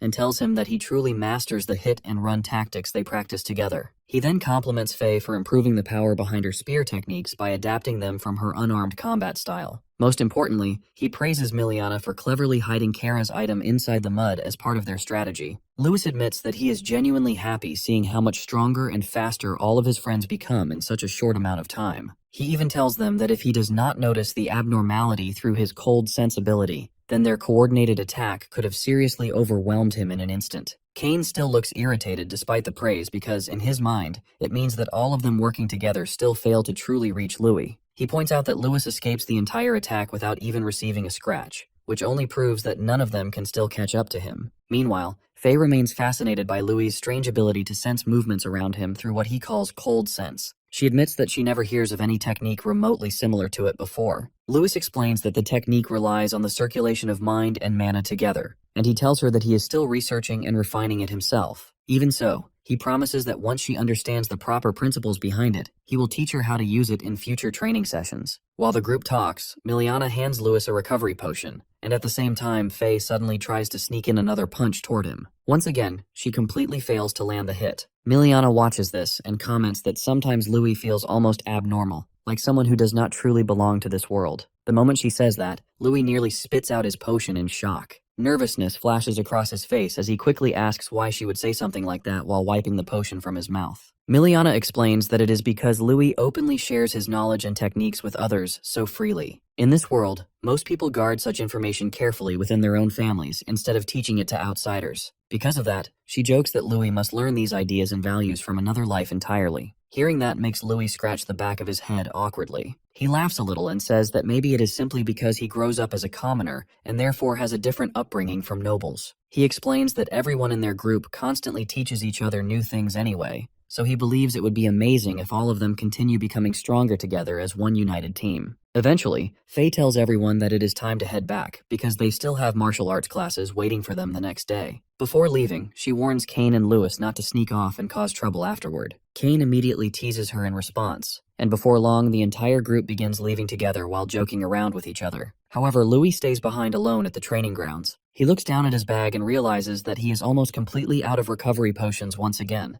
meaning he will need to exchange for more soon. Just as he prepares to drink another potion, Kylie suddenly appears and stops him. She immediately asks why he is trying to take another one after already drinking a mental recovery potion just yesterday. She reminds him that she already warns him before that constantly chugging those potions will eventually turn his brain into mush. Hearing her words makes Louis think deeply about everything weighing on his shoulders. He remembers his promise to his mother that he will become a grandmaster one day, so he can gain ownership of the orphanage away from the association and use that power to protect everyone important to him. Now that he realizes powerful enemies are beginning to target him directly, he becomes even more convinced that he absolutely must grow stronger no matter what. He quietly insists that he is careful enough not to overdo things and says that he will be fine. In his mind, these potions allow him to double the amount of training he can endure, and unlike others, he does not have the luxury of taking things slowly. Kylie looks at him seriously and asks whether he is truly certain about that. Right after Lewis regains some energy from the potion, Kylie suddenly stiffens inside her armor because she senses an unusually powerful aura surging around him. Lewis becomes confused by her reaction and asks whether he accidentally does something strange earlier because for some reason his mana suddenly begins flowing through his body far more smoothly than before. Kylie struggles to respond because even she does not fully understand what she senses. Just as she is about to say something, she notices the large number of empty potion bottles scattered nearby. Instantly, irritation flashes across her face as she realizes that Lewis drinks all of them by himself. Embarrassment appears on Lewis's face while Kylie angrily explains that she checks the exchange records and discovers that this is already the 8th time this month that he exchanges for more potions. That means he is basically drinking at least 2 every single day. Lewis argues back that if he truly wants to become a grandmaster as quickly as possible, then this is the only option available to him, especially since his body does not show any serious side effects so far. Kylie immediately argues against him and insists that becoming a grandmaster is not something achieved so easily. According to her, what he truly needs right now is proper foundational training, rather than relying on drug-like substances to push himself beyond his limits. She warns him that even if he cannot feel the damage yet, those potions could eventually destroy his insides completely and turn them into mush. Without wasting another second, Kylie grabs his hand firmly and tells him that before anything else, they are going to perform an aura and magic potion examination to check whether something is already going wrong inside his body. Eventually, Kylie takes Louis to have his blood examined, and Louis allows his blood to be placed into a special potion for testing, while the principal personally inspects it himself. After studying the results carefully, the principal realizes that the situation is extremely strange. There are absolutely no signs of mental recovery potion erosion affecting Lewis's cerebrum. In fact, the opposite seems to be happening because his brain activity appears even more active and stimulated than before. Kylie immediately protests after hearing this because she insists that Louis clearly shows abnormal behavior recently. She points out that he suddenly becomes absent-minded at times, and only moments earlier an overwhelming amount of energy pours out from his body like something monstrous. She also explains that he releases such terrifying killing intent that even she feels unsettled by it. The principal admits that Kylie's concerns are valid and troubling, but considering the fact that Lewis's magical power actually increases instead of deteriorating, he wonders if this phenomenon might be some kind of enlightenment unique to someone like Lewis. At the same time, another possibility enters his mind, and he quietly considers whether this could be related to the mysterious traits connected to the cursed child. That thought immediately sparks the principal's curiosity even further, and he asks Lewis to explain everything he experiences in greater detail. As the discussion continues, the principal begins talking about enlightenment itself and the origins of magical power, speaking about how magic is ruled by the goddess, and questioning whether both humans and monsters are truly meant to possess such power in the first place. After thinking deeply about everything, the principal finally concludes that the world is already filled with countless strange mysteries that nobody fully understands. Because of that, he believes they should place this incident among those unexplained phenomena for now, rather than rushing toward conclusions too quickly. Kylie still tries arguing that something must definitely be wrong inside Lewis's body, but the principal remains stern and starts walking away. However, after taking a few steps, he suddenly stops and turns back toward her. He explains that studies involving alchemy and magical potions are still incomplete and under constant research, meaning nobody fully understands how these potions truly affect the human body. Once Louis's unusual condition is added into the equation, everything becomes even more confusing than before. Kylie argues back that perhaps Louis is hiding other secrets as well. Meanwhile, Louis listens quietly to the entire discussion while thinking carefully to himself. In his mind, he realizes that the alchemy of this world simply fuses materials together in their natural state, which probably causes certain compositions to clash with one another. Because of that, he believes that if the unnecessary components are removed and a highly purified potion is created instead, then it should become possible to identify exactly which ingredient is causing harmful side effects. The next day, the principal gathers Kylie and Louis together again. Louis feels excited because the principal manages to gather so many materials and supplies for him within such a short amount of time. Kylie looks around at all the bottles and ingredients collected there and asks what exactly Louis plans to do with all of them, because the principal normally never handles potion making in such a strange way. Louis simply tells her to wait patiently because she will understand everything soon enough. Without wasting any time, he immediately begins working. After spending a long while experimenting and refining the materials, he finally creates 3 separate potions and proudly declares the process a success. The principal stares at the results in complete disbelief because he realizes that Louis successfully extracts every individual component contained within the original potion mixtures. At that moment, the principal becomes convinced that Louis truly possesses a divine-level talent. Excitement fills his voice as he asks Louis whether he would ever consider seriously studying magical potions under someone like him. He tells Louis that with talent of this level, he could someday become a leading authority in potion studies and perhaps even surpass Lady Million herself one day. The principal genuinely believes such a future is possible for him. Louis respectfully replies that studying under the principal would be an incredible honor for him, and he would gladly learn from him. Hearing that makes the principal visibly proud, and the two of them begin bonding through their shared passion for knowledge and research. Kylie, however, clearly dislikes watching the growing connection forming between them. Later that night, Louis continues studying magical theory on his own, while thinking deeply about the nature of the potions he creates. He realizes that the magical energy contained inside those potions originates from the ingredients themselves. Since potions are made from natural plants, and plants require soil and water in order to grow, he begins connecting those ideas together. In his mind, earth and water naturally symbolize life itself. Suddenly, a powerful realization strikes him like lightning. At that exact moment, a violent reaction erupts across the table in front of him. Kylie stares in disbelief, because she cannot believe this strange phenomenon is happening yet again. Somehow,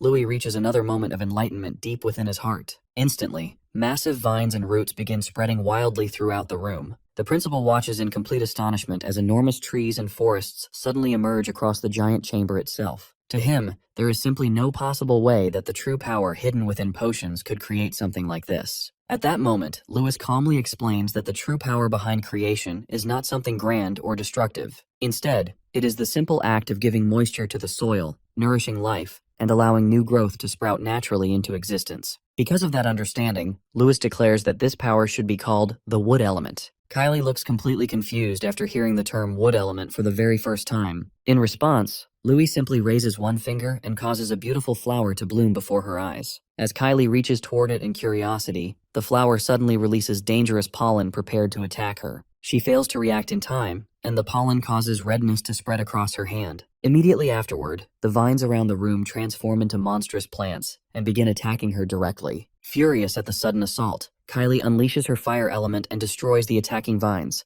although the struggle leaves her with several minor injuries. Even while fighting them off, Kylie realizes something terrifying. Not only does Louis create entirely new plant life through magic, but he also controls those creations offensively against others, and the speed at which his abilities evolve is completely unbelievable. Louis calmly replies that creating plants is not even the true strength of the wood element. According to him, its greatest power lies somewhere else entirely. It is the power of healing itself. Hearing that immediately makes the principal realize something important. If Louis's theory is correct, then the principles behind recovery potions and healing balms may actually originate from the power of the wood attribute all along. Louis agrees and says that the possibility is extremely high. He explains that the major difference between ordinary plants and magical potions lies in whether elemental properties are present within them or not. The principal becomes increasingly excited as he realizes that composite elements, potions, and alchemy might all be fundamentally connected together. Because of this discovery, he immediately tells Louis that he will personally provide him with all the potion materials he needs for future experiments and research. Louis sincerely thanks him for the support, but the principal simply laughs and says there is no need for gratitude, because if Louis continues making discoveries like this, then he himself will probably end up handling all the exhausting work later on anyway. However, before the conversation can end, the principal decides to ask Louis one final question. He tells him that in the world of humans, strength alone is only one piece of the equation. And if someone truly wishes to gain the power necessary to change fate itself, then there are far more complicated truths waiting beyond simple strength alone. The principal then takes Louis into the forest where Louis activates his newly developed wood element and causes life to burst directly from the ground beneath them. Once again, the principal is visibly astonished because no matter how many times he witnesses this phenomenon, it still feels unnatural to him that such valuable plants can grow so quickly and so effortlessly through this method. Not only is Louis able to generate plants from almost anywhere on the ground, but he is also able to produce edible resources in a very short time. However, Louis explains that this ability consumes far more magic power than he initially expects. He adds that the more valuable the plant is, the greater the amount of magic power it requires to create it. Because of that limitation, he admits that what he is currently demonstrating is already his maximum output for now. Even so, the principal remains pleased with the results and reflects that everything in this world always comes with a price. In his view, the true difference lies in how that price compares to others, and in Louis's case, the cost is still far lower than what anyone would normally expect. The principal then states that Louis purifying potions, reducing their side effects, and even developing entirely new potions through wood attribute magic is an extraordinary achievement. He emphasizes that such progress is not something anyone else could accomplish, and it can only be achieved by someone with Louis's unique abilities. Shortly afterward, when they leave the forest together, it is revealed that they have established an entire laboratory within the Candria Arcanist Academy, located inside an underground cave system. Within this hidden facility, they create special recovery potions, mana restoration potions, body enhancement potions, and mental recovery potions as part of their ongoing experiments. The principal then picks up one of the newly created potions and decides that it is time to test its side effects directly. He remarks that if Louis truly wishes to grow stronger quickly, then fighting strong opponents is the best form of training available. Because of that, he suggests testing the potions through combat between them. This idea immediately excites Louis, who sees it as the perfect opportunity. Without hesitation, he tells the principal not to hold back at all. He drinks the potion and immediately prepares to fight against the principal himself. A battle soon breaks out between them, and as it unfolds, Kylie watches everything with a stunned expression. She silently thinks that Louis is truly a monster in his own way. Even if he is not necessarily evil or dangerous in intent, his nature is undeniably monstrous in terms of raw capability and growth. Later on, Louis returns to his room and takes a shower while reflecting on the previous fight. He realizes that the principal did not hold back even slightly during their confrontation. In fact, if he had not developed the new potions beforehand, he would likely have been bedridden for an entire month due to the damage sustained.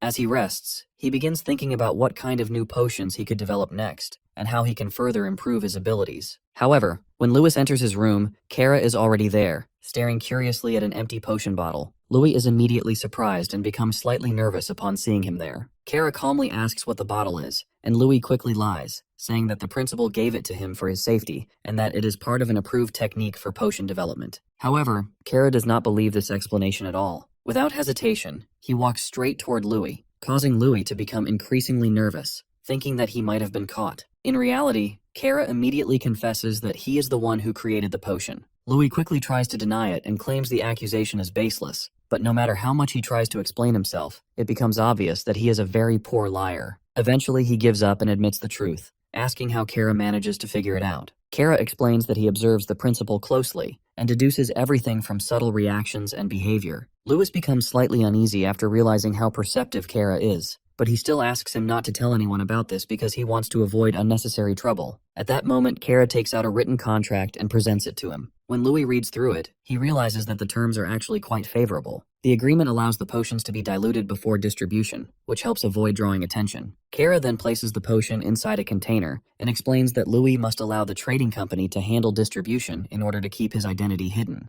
In return, Louis will also receive profit from the arrangement, making it a mutually beneficial deal. After carefully reading everything, Louis realizes that with Kara's support, he can obtain both resources and protection while continuing his research freely. He agrees that the offer is good, but insists on two conditions. First, the potion effects must be weakened before selling to prevent unnecessary complications. Second, the trading company must contribute support to the orphanage where he grew up. Kara immediately accepts both conditions, writes them directly into the contract, and hands it back to Louis. They both sign it, formally sealing their agreement and forming a new partnership. As Louis leaves, he mentions that he will prepare more potions the next day and should rest early. Kara watches him leave before returning to his own dorm room. However, after both of them separate, two assassin-like pigeons suddenly infiltrate the dorm area and attempt to approach Kara from behind. Despite their stealth, Kara reacts immediately and defends himself. One of the intruders becomes frustrated and confused because she manages to enter without being detected, yet still fails to land an attack. The other quickly apologizes for the intrusion and explains that they only come to deliver urgent information before leaving again. At this moment,